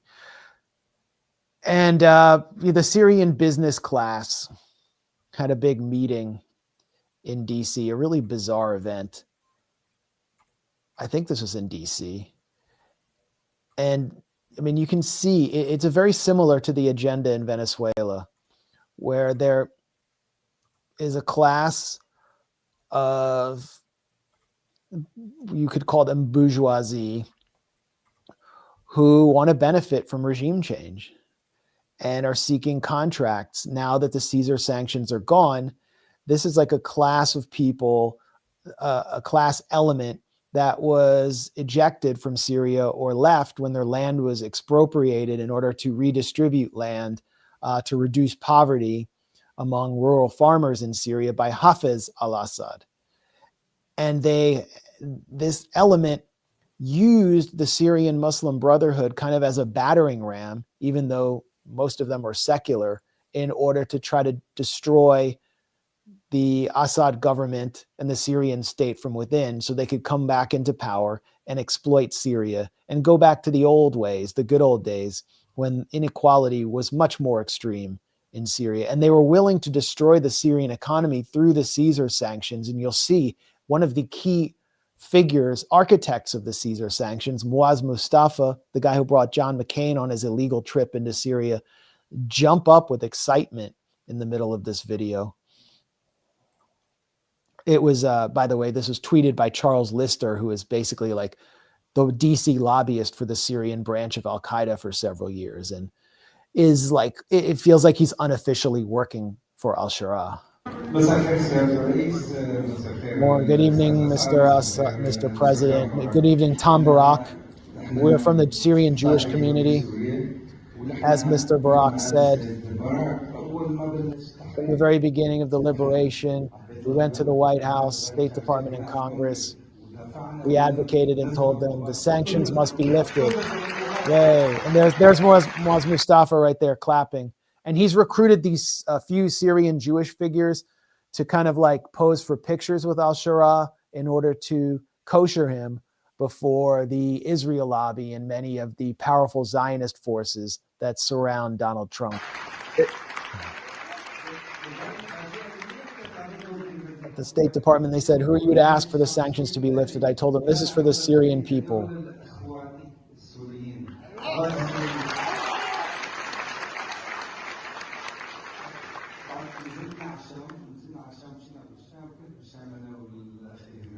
Okay, so it goes on and on, but just like the cynicism of Muaz Mustafa applauding a call to lift the sanctions when he was the top lobbyist in Washington for those sanctions and repeatedly denied that they hurt the Syrian people. I mean, we dealt with this for years. Like when we would just point out the like reports coming out from the UN, there was a UN rapporteur on sanctions, Elena Dohan, who I interviewed a few times, just pointing out that like these sanctions were sadistic, that people like Muaz Mustafa are saying, oh, they only target the Assad government, blah, blah, blah. No, they were devastating ordinary people.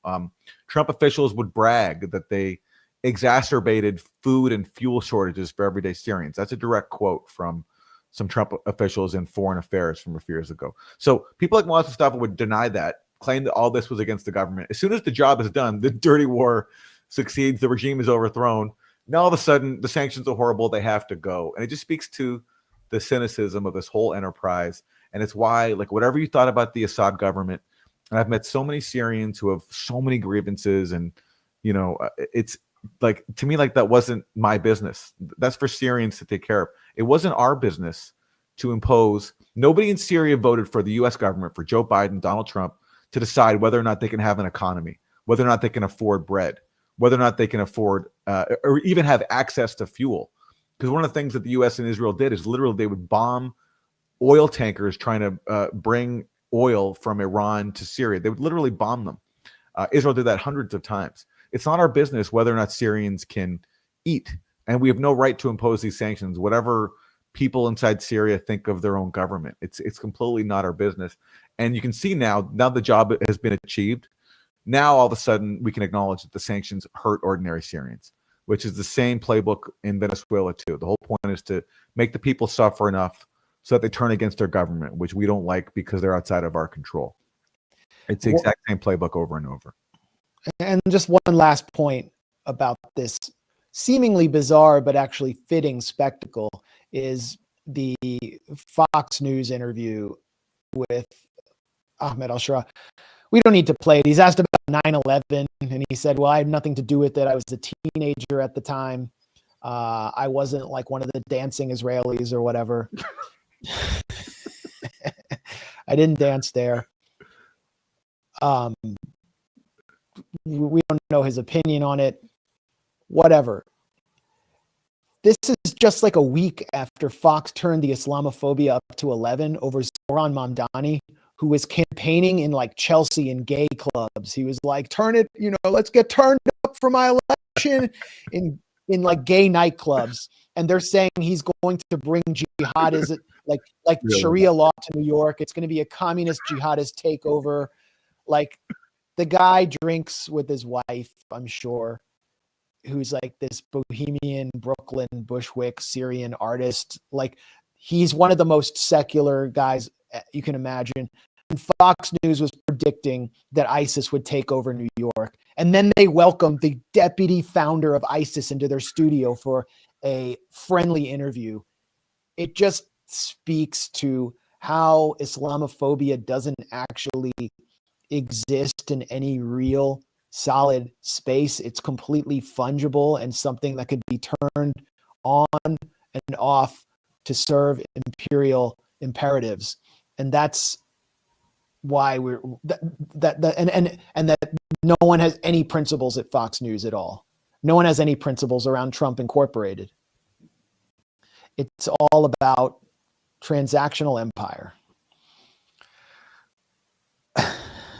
And I wonder what Zoran Mamdani thinks about this. I think he was accused back in the day of being a chemical attack denier. Well, all the more reason why I'm thrilled at his victory, if that's the case, because again, if you look at one of the major deceptions of the Syria dirty war was to accuse Assad of gassing his own people. And, just think of the logic of Assad doing the one thing that he knows would invite U.S. military intervention. Even on its face, it was just such a transparent Iraq WMD level lie. But yet, unlike Iraq WMDs, which has been thoroughly discredited, a lot of people still believe the Assad chemical weapons claims, which is why one of the reasons why I spent a lot of time on that story. But still, we couldn't get people to even look at the OPCW leaks, which documented a cover-up that debunked one of those allegations. But that's an Iraq WD level lie that is still very, very pervasive. Well, the moderate rebels have arrived. The moderate rebels have come home. I know you have like a hard out. Yeah. You have to go, right? Yeah, I do. All right. Well, thanks a lot, Aaron, for joining us at the Grayzone. Great job as always. And congratulations on your redemption. Thanks. Good to see you, man. We'll see you back here soon. See you soon. All right. Well, show ain't over yet. We still have a lot to talk about. I wish I had one of those gamer chairs because my neck kind of hurts. I'm like leaning forward. I'm gonna have to get one of those, or you look like I'm streaming and I'm in a real race car. Everybody has one now. I got to get one. But we still haven't covered the right-wing crack up over Israel. And I know there's a lot to talk about with Epstein. The House Oversight Committee had an Epstein email drop. I honestly, it's like you turn on CNN or MSNBC and they're talking about Epstein all the time. So I don't know how much we can add there, but I don't think they see Epstein in the same way that we do. But to cover this section of our stream, I want to bring in the newest member of the Gray Zone, Kay Pritzker. This is his first at bat in his rookie season at the Gray Zone in our live stream. Kay, welcome to the Gray Zone. How's it going? Great to be here. It's going all right. I've been watching all night. It's a good show so far. Great, thanks. Tell us a little about yourself before we get into it. Yeah. I mean, I'm a guy. I was, I'm a journalist. You might know me from Breakthrough News, where I worked for the last 5 years. But I've been very political my whole life. I still am. I really got started with the Palestine movement. I was in SJP in my school, and that's actually around the time I met Max, was during all the Syria stuff, where Max was right 7 years ago, and people were throwing bricks through windows and stuff. Max's work, Aaron's work, a lot of people have brought me to where I am, and now I'm here. So just glad to be here. And I really admire everything the Gray Zone has put out for many years. Yeah, you're doing incredible work so far, and you did a piece, just kind of like an explainer piece on, well, I think it was our first critical piece on the incoming Mamdani administration, where you explain how Mamdani has kept on the NYPD commissioner, Jessica Tisch. And I looked at some of the comments, people freaking out on you. Yeah. No, I was kind of shocked at like the level of vitriol. Like, I knew there would be some comments, but it was honestly amazing how angry people were. There was also some support, but it's like, a lot of people were angry at us for like pointing these things out, which is strange, because it's like, shouldn't you be angry at Zoran? Shouldn't you be angry at Zoran for keeping Jessica Tisch on board? But it was interesting. A lot of people were commenting things like, he can't just change out the police commissioner like that. Like, he can't fire her right away. And it's like, I think he's actually the only person on the face of the planet that has the ability to change the police commissioner. But, it kind of reminded me of the people who would, the Democrats who early on in the Gaza genocide would defend Biden and they would say, oh, well, he can't do anything about this. And it's like, he's the president of the United States. Like, isn't this the whole point? Didn't we elect Zoran? And, mind you, I want him to succeed. I want him to arrest Netanyahu. I want him to freeze Iran. I think these are great things. But, wasn't this the whole point of his campaign, was to sort of shake things up? And, there were some other people saying, oh, well, he's got to play politics. He's got to, go slowly. And I think it's like, this is kind of the thing people were sort of wary of, is like, that's the point, there are limits to what you can do. Even if you get one guy in there, one solid guy, there's a whole political apparatus surrounding every institution in this country, on a municipal level, on a state level. This is really the nature of U.S. politics, is it's controlled by interests beyond those we can see. Just really quickly, what's wrong with Jessica Tisch? Who is she? Yeah, Jessica Tisch she's the police commissioner in the NYPD. So, she's the head, she's the top cop in the largest police department in New York City. It's obviously, it's a police department that's larger than most standing armies. And she, among many things, I mean, there were some things I actually didn't get to introduce in the video, but obviously she's a Zionist. So, that's complaint number one of many people, is that she has a long history of supporting Israel. And even though she tries to sort of conceal her politics as, a cop, she spoke at the ADL's Never Is Now conference, where she was saying, basically anyone that criticizes Israel hates Jews. October 7th and the Palestinian resistance is declaring a war on Jews. She's very tight with Chabad Lubavitch, and, a lot of these right-wing, very, ultra critical. I don't know if you want to play the clip. Yeah. No, I mean, this is just Yeah. So she's very much a Zionist, and her family also, she comes from the Lowe's fortune, right? Yes, yeah, the Lowe's Corporation, this giant conglomerate, which has netted the family a net worth of $10 billion. So, she's one of these Jewish Zionist elites, or a descendant of one. And, she also has a long history in the NYPD of increasing the sort of surveillance capacity of the NYPD. She was a huge proponent of that. She's been trying to increasingly digitize the NYPD. And, she's also just one of these typical, cops can do no wrong style cops. She actually overturned the NYPD's own review board. They made a decision about this cop in the Bronx who shot and killed someone in broad daylight over a seatbelt infraction. And the NYPD board concluded this guy is guilty. He should lose his job. The family was pressing on the NYPD for years to fire this guy.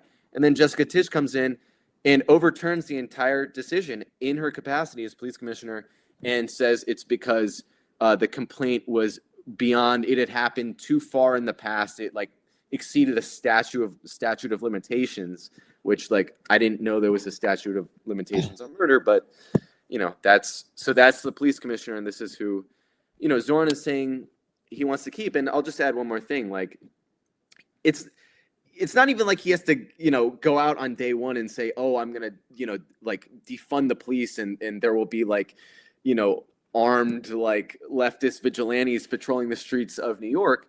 I think he could have said something as simple as hey, we're going to look at all of our options. But, I think this is definitely a capitulation and, some people are trying to dispute that, but that's Jessica Tisch. Well, you didn't even assert that it was a capitulation. You just raised the question of whether she will be a malign, insidious force within his, obstructing his administration. And then you got attacked. I mean, I heard, I was on George Galloway's show a few weeks ago, and there was this former State Department official who had resigned over Palestine, or the genocide under Biden, very courageous move.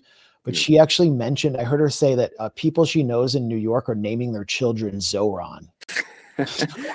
That's amazing. I mean, if it's at that Obama messianic worship level right now, because things have been so bad and you've been living under the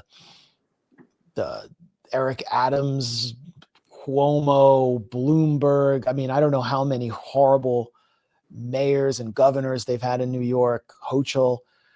Things have been so bleak that finally this seems like an oasis, that you're going to be defensive of this decision. That's a recipe for disaster.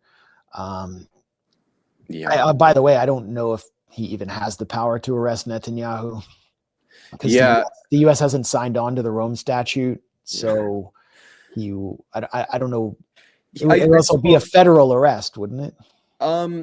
That's actually a good question, because the U.S. hasn't ratified the Rome Statute. So I don't know, but I did see Mohammed Al-Kurd had been able to ask him a question, I guess today, and he posted that he basically said New York City is a city of international law, or we're a city that defends international law, so we will do everything in our power to arrest war criminals or something along those lines. But who knows? I mean, obviously, he will see a lot of pushback from Jessica Tisch if Jessica Tisch would be the arresting officer. I'm not entirely sure where the jurisdiction falls, to be honest. But yeah, it obviously, it's a question. We'll see. And I think what the phenomenon that fueled Mamdani's rise to power is also present on the right among people under 40 or under 35 who are extremely online and are fed up, maybe for different reasons, over the slavish devotion of Donald Trump for Israel. And I really feel like Donald Trump lost his mystique in July when his administration issued a memo announcing they weren't going to release the Epstein files. And he started to come under attack from his base. Criticism from his base has risen to the point where it is consuming his administration. And you can really see this is like a war between the America First grassroots and all of the tools of the donor class that's pulling Trump's strings. It's not really, I don't really think there are like two grassroots factions. Like Josh Hammer doesn't represent a constituency. He represents Netanyahu.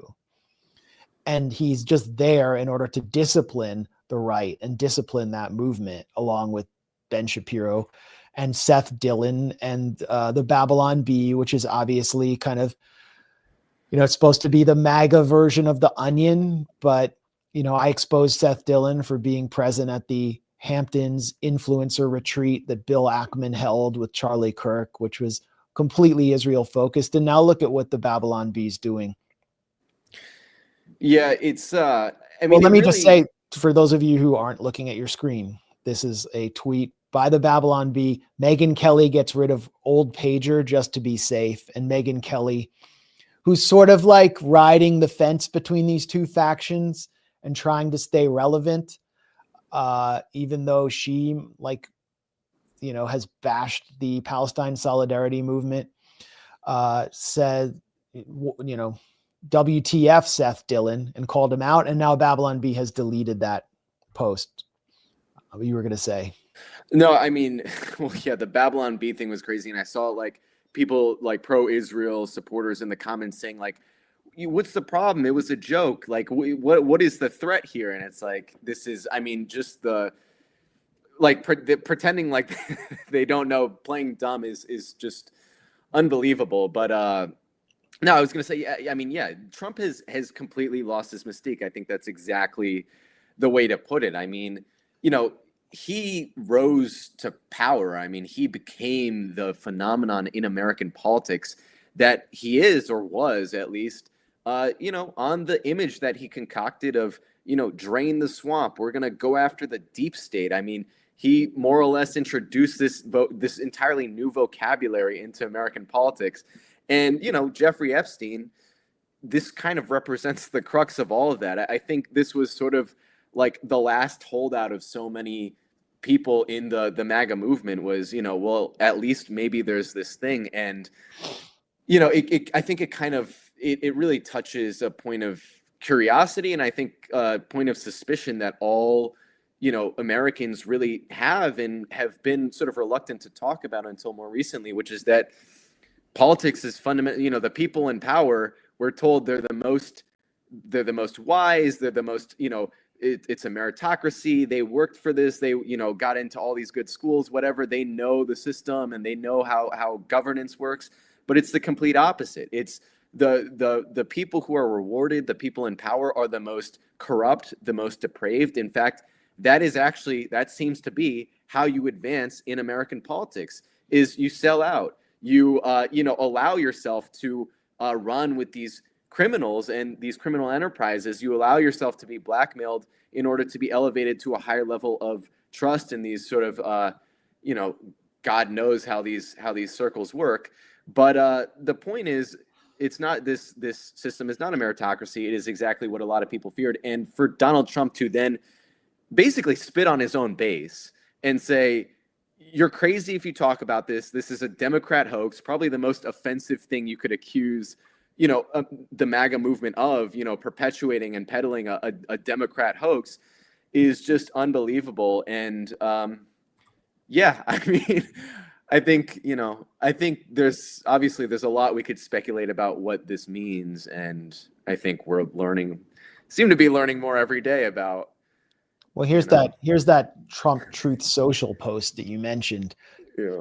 And you're connecting Epstein to the broader crack up on the right over Israel, because Epstein is a catch-all for everything that Donald Trump promised to crack down on, but which has controlled him. He's sort of a symbol of a class of decadent, sexually deviant, perverse, reptilian shapeshifters who exist within the hovercraft 1% elite, hovering from Davos to the next elite perv show on Epstein's Island or wherever they are.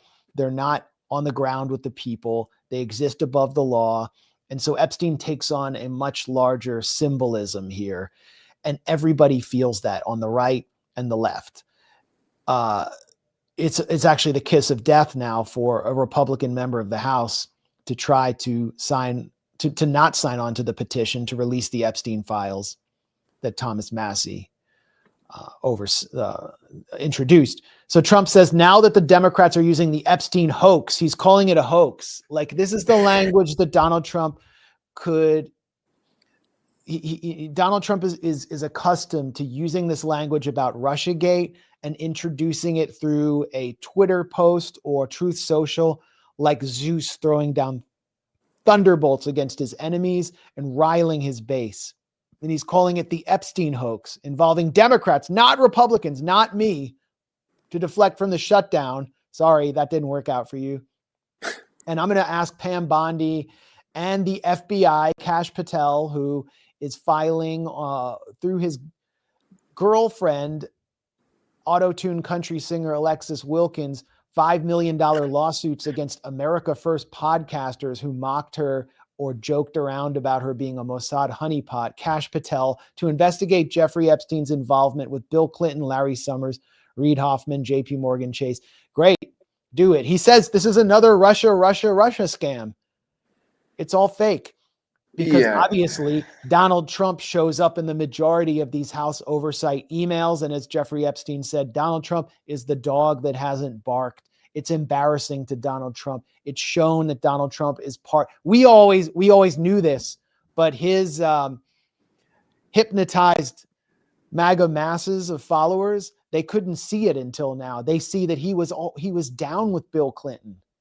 Him and Bill Clinton were hanging out with Epstein's girls. Yeah, there's one email that says that to Jeffrey Epstein that said, like, what about Donald Trump blowing Bubba, referring to Bill Clinton? And Epstein responds, "Surus," which is like Yiddish. It means like troubles and worries. This is the most pathetic thing I maybe ever seen Donald Trump say.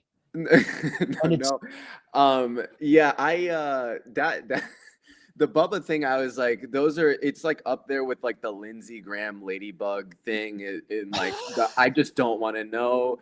But, I mean, Epstein. Well, remember Epstein had the photo of the painting of Bill Clinton and I was just about to say, yes. We're on the same wavelength here. I mean, it is remarkable. They almost seem to brag about, what they know and like just the flaunting of this, the power. But you mentioned something about Kash Patel, which again, this is another one of those people that was like, we're going to get him. This time we just got to get a second term and we're going to flush we're going to drain the swamp. We're going to flush them all out. And he's completely flipped. You put out an article about his girlfriend and what Elisha Schaefer like sort of joked about his girlfriend being a Mossad agent. I actually don't know enough about this. Can you explain, what's going on here? Well, everyone it was mostly on the right in the America First grassroots started mocking and alleging that Kash Patel's girlfriend, Alexis Wilkins, who he strangely doesn't live with, was a Mossad honeypot because she produces content for PragerU, including pro-Israel content. PragerU is just like an Israeli propaganda cutout posing as a conservative educational organization. The CEO is Marissa Straight, who is a veteran of Israel's Unit 8200, which is a cyber intelligence division. I don't think there's anything to it, but obviously the relationship is a little bit strange. Especially because he's been living with a male roommate, Mark Muldoon, since 2019, who's like a timeshare scammer in Las Vegas. And I don't know what happened. Alexis Wilkins got really upset about these rumors that wouldn't stop circulating, these unsubstantiated theories. And so Kash Patel activates the chairman of his foundation, Jesse Banal, who is his personal lawyer, to sue Elijah Schaefer for tweeting a photo of Kash and her arm in arm above a post that wasn't about them, that was just about Mossad honeypots in Iran. So it's the first time I've seen a $5 million lawsuit leveled against someone for defamation for simply tweeting a real photo. And they accuse him of insinuating and that he knew exactly what he was doing. No, to get defamation done in the US, you have to prove malicious intent. So it's a slap suit. And he sued Kyle Seraphin, who is a former FBI agent who exposed that Kash Patel was using FBI jets, government jets that we pay for. We're paying for the jet fuel to go from, I think, Las Vegas to Pennsylvania to see Alexis Wilkins sing the Star Spangled Banner at a pro wrestling event and have a date night with her. And he had criticized his predecessor for using FBI jets. Next thing you know, he fires the 27-year FBI veteran who oversees the fleet of jets at the FBI and makes sure that the companies, the websites where you can monitor FBI, his jet, were pushed to no longer monitor his jet. I mean, this is his response. Very authoritarian, erratic response. I've never seen an FBI director act like this. And there was this long November 2nd post by Kash Patel where he's whining about everyone attacking his girlfriend. He calls them internet anarchists and haters. Wow. Why doesn't he? I mean, why would he even have to take the jets if he was just living with her? Yeah. Put a ring on it. Put a ring on it. Yeah. Like, yeah. why won't they get married? No, for real. I mean, sounds like you're pushing another Democrat hoax, Max. I mean, when I saw the lawsuit, when I saw your article, I was like, well, like she's gonna have to sue a lot of people because I see like 16-year-olds on Instagram like going live, like joking about Kash Patel's girlfriend. So, I mean, like it is unbelievable, and it's also unbelievable. Like it always. I mean. Just the lawfare and the censorship, the attempts to shut down any, criticism and just, saying, don't talk about it. This is a hoax, blah, blah, blah. I heard you talk about it on with Alex Jones earlier, which everyone should watch that interview. It's very good, but thank you. Yeah. He just let me go off. Like something's happening out there. No, I mean, it was like, I was like, damn, I wonder how, if Alex Jones' audience has heard, about the history of Venezuelan like regime change operations before. So I was very pleased. But, Alex was making the point that it's like, man, like these, like the Israel firsters, like they go out of their way to basically confirm, to just like basically play the stereotype that, everyone is sort of like the anti-Semitic stereotypes and all this. It's remarkable, and it's a losing strategy. Obviously, I don't know, why Kash Patel thinks like trying to cover. Kiss of death, like it's the kiss of death. Kash Patel said in December when he was vying to be FBI director that America has to prioritize Israel, and those words have come back to hurt him.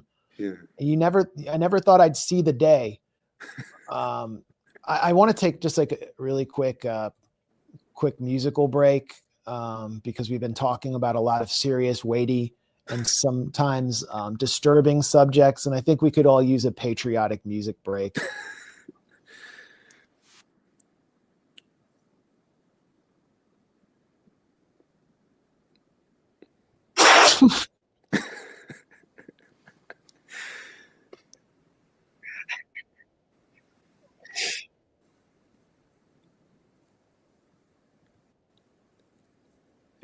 Am I supposed to be saying something? I don't see anything on my end. Oh man, I've been watching it and laughing and enjoying it, and no one can see it because fucking nasal country, and she's kind of trying to do bars, like she's rhyming over trap. I thought you were gonna play the national anthem. I didn't realize she wrote her own like original conservative music, which like. I don't know if you've tried listening to any of these like conservative like singers or like especially the rappers. Like there's that guy that's tight with Ben Shapiro. Like oh yeah, Tom McDonald. It's like some tatted up white hip hop rapper who like the only people who listen to him are like 65-year-old Fox News boomers who buy pillows from Mike Lindell. And he's like, cancel culture is wrong. Like, it's just like the most like on the nose. Oh my God. Back in the day, the music was clean. All I could hear was a steel string, and Donald Trump was president.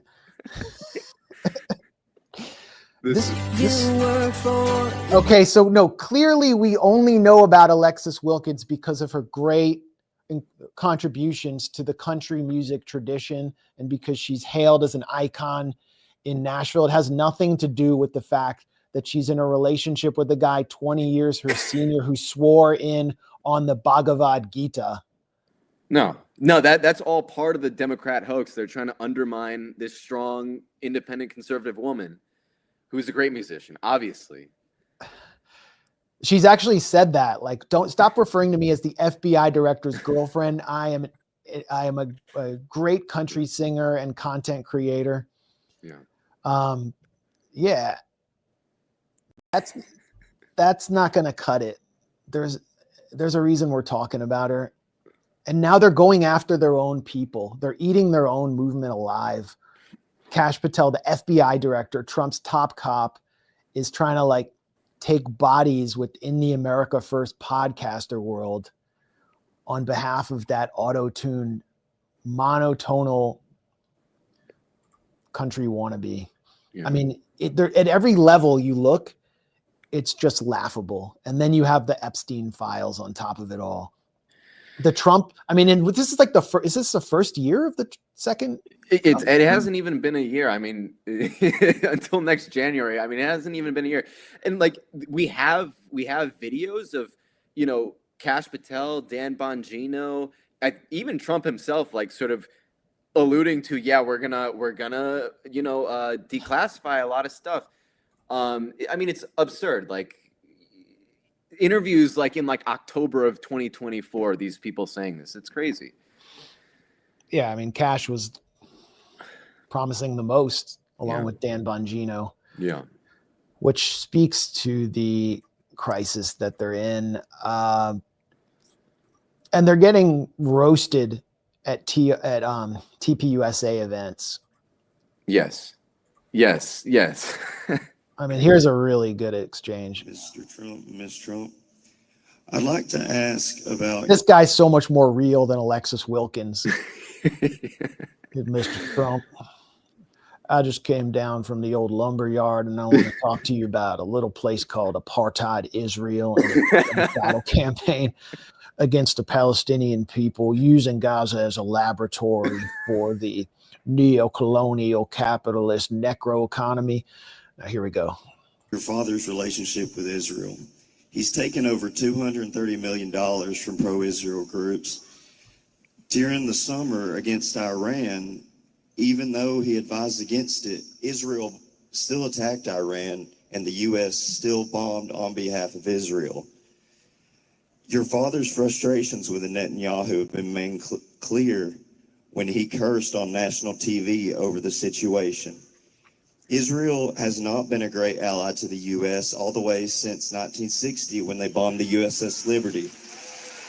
Israel is a nation where Christians are constantly under attack in both Gaza and the West Bank. We talk about America first and defending Christians, but how can we do this if we align ourselves with a nation that does not do that itself? There's Eric Trump, who's in charge of Trump crypto. They brought in $1 billion in bribes without us knowing who's doing the bribery. And he's about to have to answer this question. We never hear journalists ask anyone in the Trump family these questions, including Trump. They never ask these questions. And these are the questions that everybody wants to ask. So, and that guy was incredible. The way he delivered it so calmly and concisely. Yeah. This is what needs to be done. Like, this is what young people should be doing across America on the left and on the right. This is like the most you can do.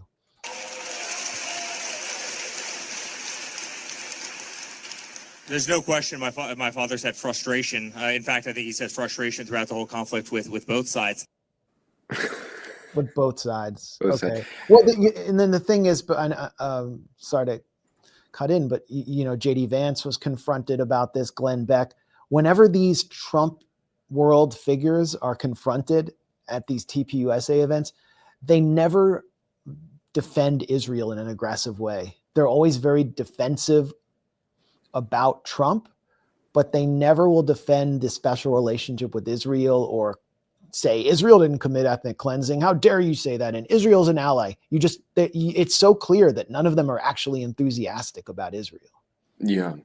Yeah. You know, one thing I have been thinking about a lot lately is like, you know, a lot of people are talking about, okay, you know, why is the right wing sort of ascendant on the question of Israel? And, you know, I think one of the reasons is that in some ways, you know, I think the right has sort of highlighted this aspect that the left has kind of usually like veered away from, like about the nature of the U.S.-Israel relationship. Like usually, you know, the left will put forward the aircraft carrier thesis, which is like the idea that Israel is a vassal state of the United States and that they're, you know, America is making Israel do what it's doing to further the interests of American imperialism and in the region. And, you know, I think a lot of things could be said about that. Like, I think that was true maybe a few decades ago, a little more, but the dynamic has clearly shifted. And, you know, America, I will also say, has many bases in the region, like outside. I mean, it doesn't have bases in Israel. It has bases in Syria and Jordan and, you know, Iraq, Saudi Arabia, Egypt. It has a huge presence in the Middle East. But, you know, I think like the conservative movement has really succeeded in pointing out something that is like very like that is plain for everyone to see. And, you know, I think the left has sort of not talked about this because they're, you know, afraid of like perpetuating anti-Semitic tropes or whatever. But I think the conservatives have pointed out what you're talking about, Max, which is like, you see some of these senators or, you know, members of Congress, they get confronted. Someone comes up to them with a phone and is like, excuse me, sir, like, why do you think it's okay for Israel to be blowing up hospitals and schools? And then the dude just flies in a rage and is like, are you Hamas? Did Hamas send you? And it's like, it's such like a lunatic, like crazy response that I think anyone, even if you know nothing about Palestine, knows, okay, this person is like really not like, there's something else going on here. Like this person doesn't just like, he's not like an ardent, like ideological believer of the state of Israel. There's also this aspect of like, you're doing mental gymnastics to like, because there are some ulterior motives here. And it's, you know, obviously these people are being paid and their political careers rely on supporting Israel. So, you know, I think, I mean, it is so important to expose what I think everyone can see. And now, you know, I think the conservative movement has been doing a good job of naming it. So it has the left. But yeah, that really, I think, is like one of the big developments, I think, is people are starting to like uncover the way politics works in the United States. They're starting to see the actual mechanisms, not just in a theoretical sense, like with sort of theoretical terms, but they see, okay, these people actually, they get this amount of money from this group and this group and these individuals, and that's what makes them respond and babble like idiots on, you know, the news or when they get confronted by journalists. So it is a really unique thing. And I think, yeah, conservatives have sort of been, you know, more forceful in that lately. Now, if I could say, you know, there is also this wing of people, and you know, I know people will point this out. You know, there's like this conversation right now about Jewish supremacy, and I think, you know, one thing the conservatives have also, you know, sort of done is like, obviously it goes without saying that Zionism, that not all Jews are Zionists, and that Zionism is not a feature of Judaism. But at the same time, like, it is kind of hard to like separate the fact that Zionism is Jewish in character, in that it's Jewish ultranationalism, you know, Jewish right-wing sentiment, which is not to say, obviously, like, there are nationalists in every country. This is not something exclusive to Jews. Like, my mom is Japanese, like, they're Japanese ultranationalists, you know, they're German ultranationalists, whatever. But, you know, one thing that I think is, I mean, Max, I think you know this, you know, for those of you that are meeting me, I grew up, my dad is Jewish. I grew up in a very Jewish town, in a sort of wealthy town. And there is this aspect of, there is this wealthy, there's an upper crust in the Jewish community of people who, they might be like liberal or, whatever on other issues, but they are like diehard, genocidal fanatics on Israel. And there is a current, it's not everyone, it's not the majority, but there are people in the Jewish community like Bill Ackman, like Michael Rappaport, like these people who, for whatever reason, whether it's because they're religious and they think, they're of like a divine bloodline, or they're not religious and they still believe they're of a divine bloodline, or whatever it is. And, I think the right wing has been very forceful in like being like, okay, we're not going to be called like bigots and anti-Semites anymore, which is good. But I will add to that, there are also people on the right, like, the Lucas Gages of the world and the Nick Fuenteses, who are pushing this, like, they go, some people on the left are like, oh, America controls Israel. Then there are people on the right who are like, Israel controls America, which is also not true. And I think they are pushing it for their own their own political reasoning, which is that they want to basically be able to say, oh, well, why is this all happening in America? Why is Zionism, infiltrating U.S. politics? Well, because it is an inherent racial characteristic of Jews. This is just who Jews are. This is their like biological disposition to like, be deceptive. And this is where I actually have a problem. The people who try to essentialize and say this is all Jews, and say this is like a characteristic of Jews to do this. And then the next step they take, the reason they do this is the next step they want to take is to say every race has inherent national characteristics. Everyone is just biologically predisposed by their race. And, white people are a certain way, and black people are a certain way, and Asians are a certain way. And it's just unchangeable. And, what's ironic is a lot of these, these actual like white nationalist critics of Israel on the right, they are critical of Israel for sure, but for different reasons than us, is they want like a white Zionism. They want Zionism for white people. Like they want like it's ironic because they are so racist against Indians, but they are like they want like a Hindu nationalist style caste system, but by race. And it's just it's bizarre. So I think that also needs to be said. And but I'm also not going to join this course of people that says every conservative who is criticizing Israel is an anti-Semite. I actually don't think that at all. And I think a lot of these people are very genuine. I think a lot of them are being moved by their faith in many cases because they're seeing something awful. And it's a natural human response to oppose something awful. And, I think it's great that, I would like to see more people sort of having conversations and sort of trying to find common ground. Anyway, I've gone on for a little while, but yeah. Well, it's nice to have someone else talk. I'm losing my voice. Yeah. The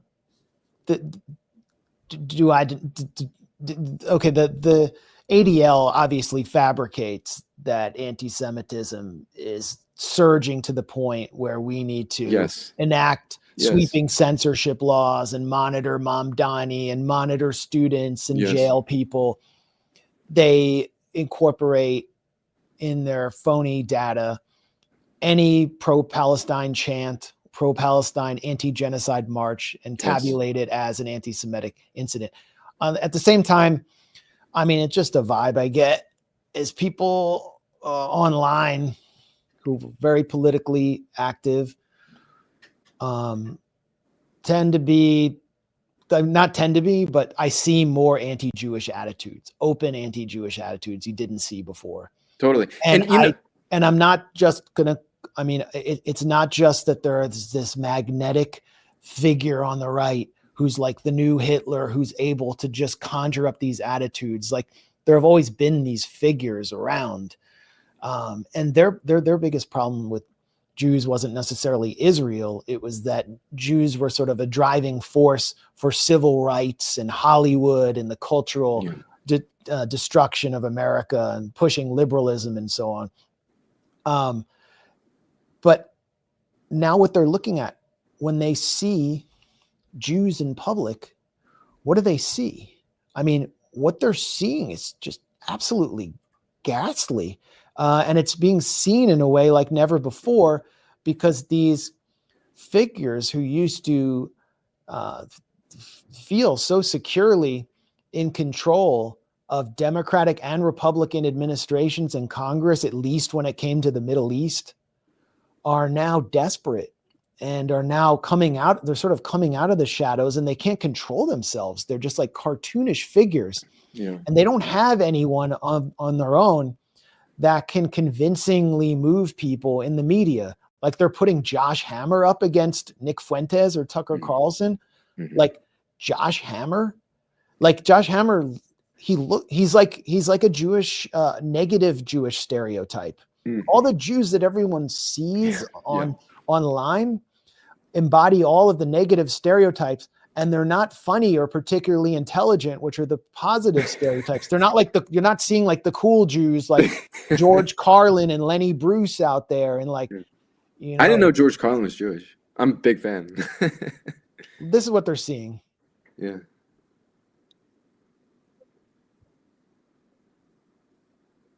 Are you pulling a clip? God damn. They They just made StreamYard so much worse. Oh. This is Morton Klein of the Zionist Organization of America, he just is completely controlled and paid for by Adelson, Miriam Adelson, the Israeli warlord, who also is one of the largest, if not the largest donor to Trump. How is this not going to fuel anti-Jewish attitudes watching this? Because of open borders, the number of Muslims in New York has gone from 10 years ago, 100,000 Muslims, to 1 million. Yes, the demographics have changed. The people of America has not changed so much, but the demographics have changed. That's what happened. And also large numbers of conservative right-of-center people have left New York, moved to Florida and elsewhere. You had a totally different demographic. That explains one of the reasons this vicious, communist, racist, Jew-hating, Israel-bashing monster was elected. And what's frightening, though, there's a huge danger that Jew hatred and Israel bashing has become a badge of conscience and enlightenment. There's been a moralization and legitimization and mainstreaming of bigotry against Jews. Bigotry is disguised as principle. Hatred is baptized as virtue. Hostility to Israel now indicates decency and high morals. We at the ZOA will fight these dangerous and monstrous lies with all of our hearts and souls. No, you won't. You're like responsible for them. Like you're the reason they're happening. Yeah. I mean, if they wanted to make anti-Semitism go away, then Morton Klein would just disappear. Batya Ungar Sargon would shut the hell up, and Josh Hammer would go work DoorDash, but he probably has never worked a real job. I mean, the less you see of these people, the more it's going to go away. But what are they going to do? They're going to do like manufactured anti-Semitic incidents. I don't know if it really was an Orthodox Jew spray painting a swastika on a synagogue in Gravesend, but he was like wearing a top hat, a fedora. Yeah. And like the Zionist line was, no, that was a cowboy hat. He's like the midnight cowboy. That was not a fedora. It was a cowboy hat. in Brooklyn. He drove in from Montana. Just made a quick stop in Brooklyn. A lot of cowboys in Brooklyn these days. But it's funny. I sent Max an ADL report from this year about how there are 2 billion anti-Semites in the world now, apparently, according to the ADL. And Max was just like, this is what they want. And like, it's such an important point that just has to be reiterated over and over, like at every single point in the Zionist movement's history, which, this is an educated audience, but we all know this goes before 1948. It goes to the 19th century. Anti-Semitism has always been like the fuel. I mean, it's been like Zionists sort of crave and just desire anti-Semitism, especially before the creation of the state of Israel, because it created the justification for, hey, this is why we need this state. And, the management of savagery has been the book of the night. I don't know if, I think people, I don't know if you know the general thesis that, the U.S. supported Wahhabism in its sort of crusade against communism to, overthrow the Soviet Union and to beat them in Afghanistan. They sponsored and helped spread this Wahhabist ideology to Muslim radicals, and basically created what would become the basis of the Taliban and Al Qaeda. And in creating these radicals, of course, created all these problems, in Iraq. Jelani, you talked about Jelani, like he was a creation of this whole lineage, and then starting these wars, which would end up sending streams of immigrants to Europe and America, which would then give rise to this anti-immigrant nativist right and give rise to Donald Trump.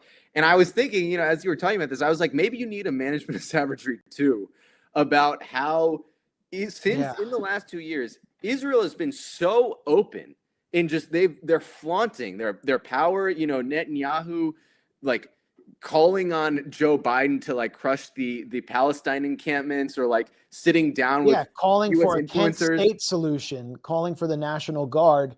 You're right. They're just flaunting their power, and it's too out in the open. Everyone can see how it works. Yeah. Huge correction, by the way, I have to make. I don't know why I said George Carlin was Jewish. He's Irish Catholic, but I consider him like in line with the great Hebrew prophets. So maybe that's why I said it.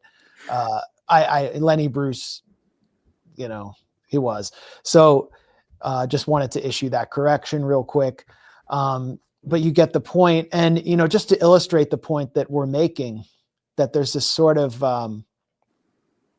symbiotic relationship between anti-Jewish elements and Zionist elements working almost hand in hand, not against anti-Semitism. I mean, this is the Jerusalem Post, which is sort of the English language newspaper based in Israel for all of the American and Anglo Jews who have moved to Israel, made Aliyah. It's a very right-wing publication. Zoran Mamdani, being a socialist, a Muslim, and anti-Israel, is worrying the Jewish community of New York. Still, it might actually do them a big favor, give them the push they need to come to Israel. So they're openly saying it.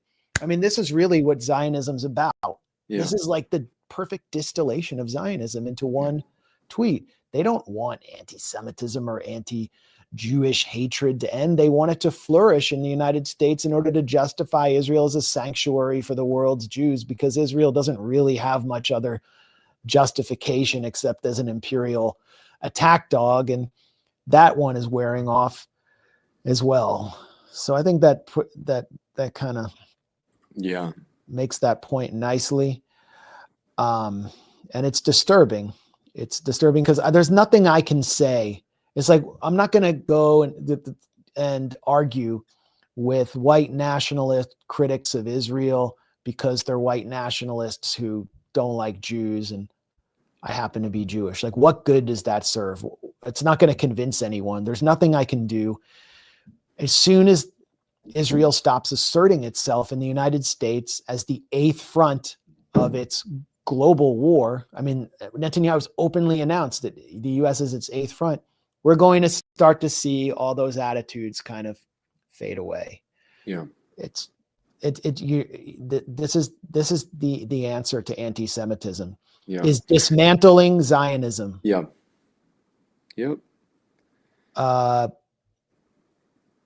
Just one quick Epstein email before we go. I got to jump off. I'm like, this is like I feel like I'm like in a Cory Booker filibuster, and I should have like worn a diaper in here. Like, we need to recognize that we have to be audacious about the better future of tomorrow. How many bromides can I proclaim without saying anything substantial to seem like a hero to boomer white liberals? There are some emails in the Epstein new tranche that are really funny. The Larry Summers, who is like the perfect like physical manifestation of the hideousness of his soul, is asking Jeffrey Epstein for dating advice and hitting on like students that he's trying to date. There's the one like, did he blow Bubba yet, from Mark Epstein to Jeffrey Epstein. And then there's tons of Noam Chomsky emails, because there's one where Epstein said, Chomsky just called me and he's in prison. He's with Lula in prison, and he just called me from there. Lula da Silva? Yeah, because I think Chomsky's new wife was friendly with Lula. And Noam Chomsky was in prison? No, he just went to visit Lula in prison and called Jeffrey Epstein while he was there so Epstein could talk to Lula. Wow. What do you... Wow. I mean, I know Noam Chomsky, I mean, he's been denying it, that there was any substantial relationship. I almost don't want to speculate. Yeah, I mean... Oh, yeah. Chomsky issued this long letter, explaining why, why he knew Epstein, and basically telling people that it was a totally legitimate relationship. Although Epstein was helping manage Chomsky's money. It ends in a really foolish way for someone who is a master of words and language.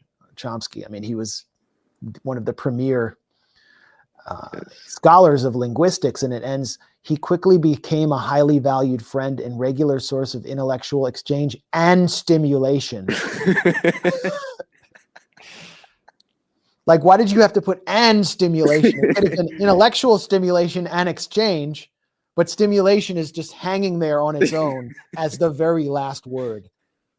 That is incredible. I haven't been, my girlfriend told me that she codes, and she told me she developed some code to basically go through the Epstein emails, but I haven't had a chance to use the tool yet. But what has been the most surprising thing for you out of the Epstein emails? Yeah. I guess the Trump email, but we already knew about Chomsky. When I was opening for Jimmy Dore, I think in my first set, I had a whole bit about Chomsky and Epstein. And I said, it gives new meaning to the manufacturing of consent. That was kind of the obvious punchline. Yeah. But, Donald Trump, I think, there's the Tom Barack email where Epstein said, "Send me a picture of you and child. I want to smile." He was probably referring to his grandchild. I don't think he was send me a naked picture of a boy or something, but who knows? And everyone is issuing the most severe interpretation possible because these people are the scum of the earth. I was watching MSNBC, which I think becomes MS Now, tonight or tomorrow.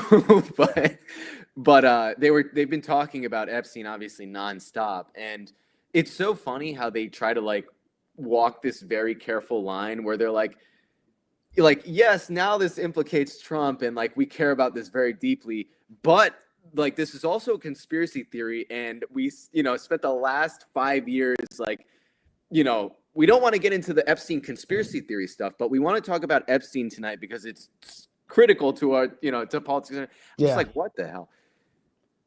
Yeah, I mean, it's unbelievable. CNN is sort of doing the same dance where we want to frame it in a partisan way, but Epstein, it's an indictment of decadent elite that spans across the corporate duopoly, and it should inspire people to be more politically independent. I mean, I think that's one of the takeaways. If the Democrats were in power, the Republicans would be pushing it, and Kash Patel would be like one of the key legal activists, and Dan Bongino would be banging his table on one of the astroturfed corporate networks where he had his podcast and demanding that they release the files, and Kamala Harris or whoever would be in office, Malia Obama, wouldn't be releasing the files because they would implicate Bill Clinton, who's still alive. Yeah, and it really does it is remarkable how so many of the things that we talked about, we've been talking about for years and years, now all of a sudden, come into vogue. And obviously people have been talking about Epstein for a long time, we're called crazy, et cetera, et cetera. People have been talking about, sex trafficking and these sort of blackmail rings. I mean, this goes beyond Epstein. There have been, there were problems, there were instances like this under the Reagan administration. And, you talked about, you probably know a little more about this, but, Bugsy Siegel and Mayor Lansky and all the organized crime. I mean, that has played such a huge role in politics. And I think a lot of people underestimate like the role that essentially like politics, it's hard to separate from organized crime. So, I really do think Epstein is like, it's kind of intrinsic, like very important part of understanding politics. I mean, obviously the people that like chalk everything up to, these sort of nefarious circles, but it does tell you something very important about the way politics is conducted. You could say the same thing about, obviously it's not to the same degree, but like the way New York City politics, has already been sort of, churning out, and the way it will likely go, just given what we know about the real estate industry and, the power of the NYPD and all these things. Point being that, politics is conducted largely behind closed doors, over dinner, over drinks, in mansions, and not what we see on TV.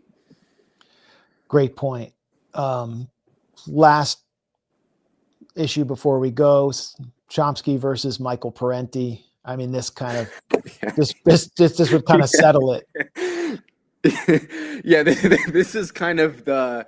This is kind of, I think this is the decisive factor. I think this really, settles that matter for me, and I'm sure for a lot of people. Well, we got to have Christian Parenti on at some point soon. If you're watching, sorry I haven't responded. I've got some texts from him just sitting there, overwhelmed these days.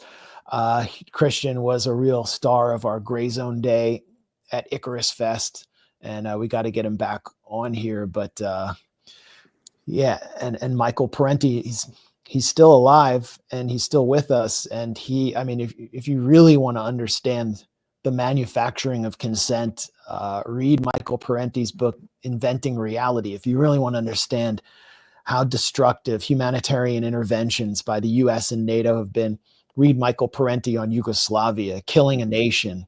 There are so many incredible contributions, and he didn't get his due like Chomsky. No. I should also say Chomsky was very influential to me as I was sort of deprogramming myself from partisanship and liberalism, because it was easier to get your hands on Chomsky books, and they were going around sort of like Samizdat when I was living in LA at the time. So I don't want to,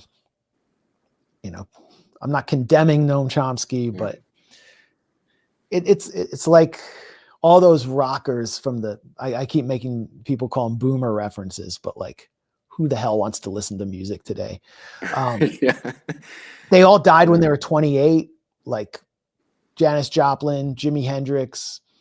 Bob Dylan got in a motorcycle accident in 1966, I think, and I don't know if he ever fully recovered from that.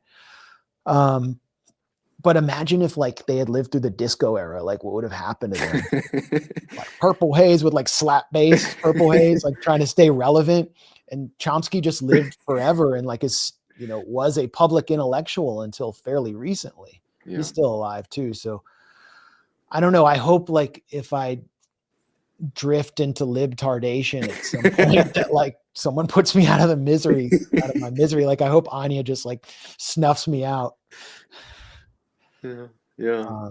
By the way, I sort of met Anya through Morton Klein, who we saw before. Wait, what? Yeah, I debated Morton Klein on Breaking the Set, and Anya was the booker. So that was the first time I ever came into contact with her. And like that video is hilarious because I was destroying him in the debate, and I could only hear it.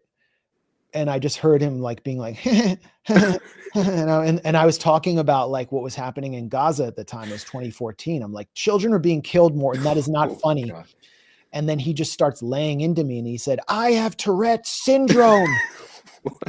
Like, I didn't know. Why didn't like someone tell me? Why didn't Anya tell me? But nobody knew. So that was like his big moment of the debate.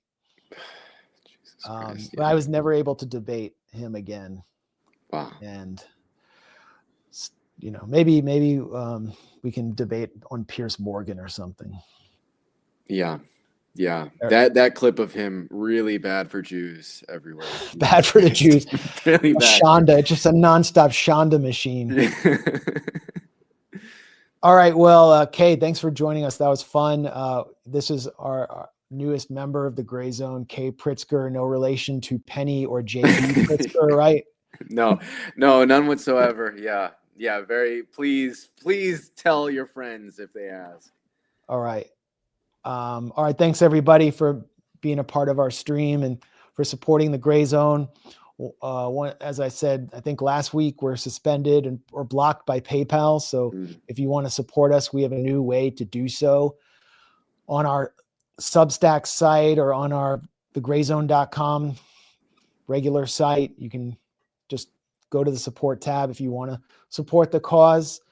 We'll be launching a campaign against PayPal soon, and also launching a campaign to support Kay, who has no filmmaking equipment, because we want to actually get out in the field and do some real things. Thanks for subscribing as well and liking this stream, and we'll see you all next week. Peace.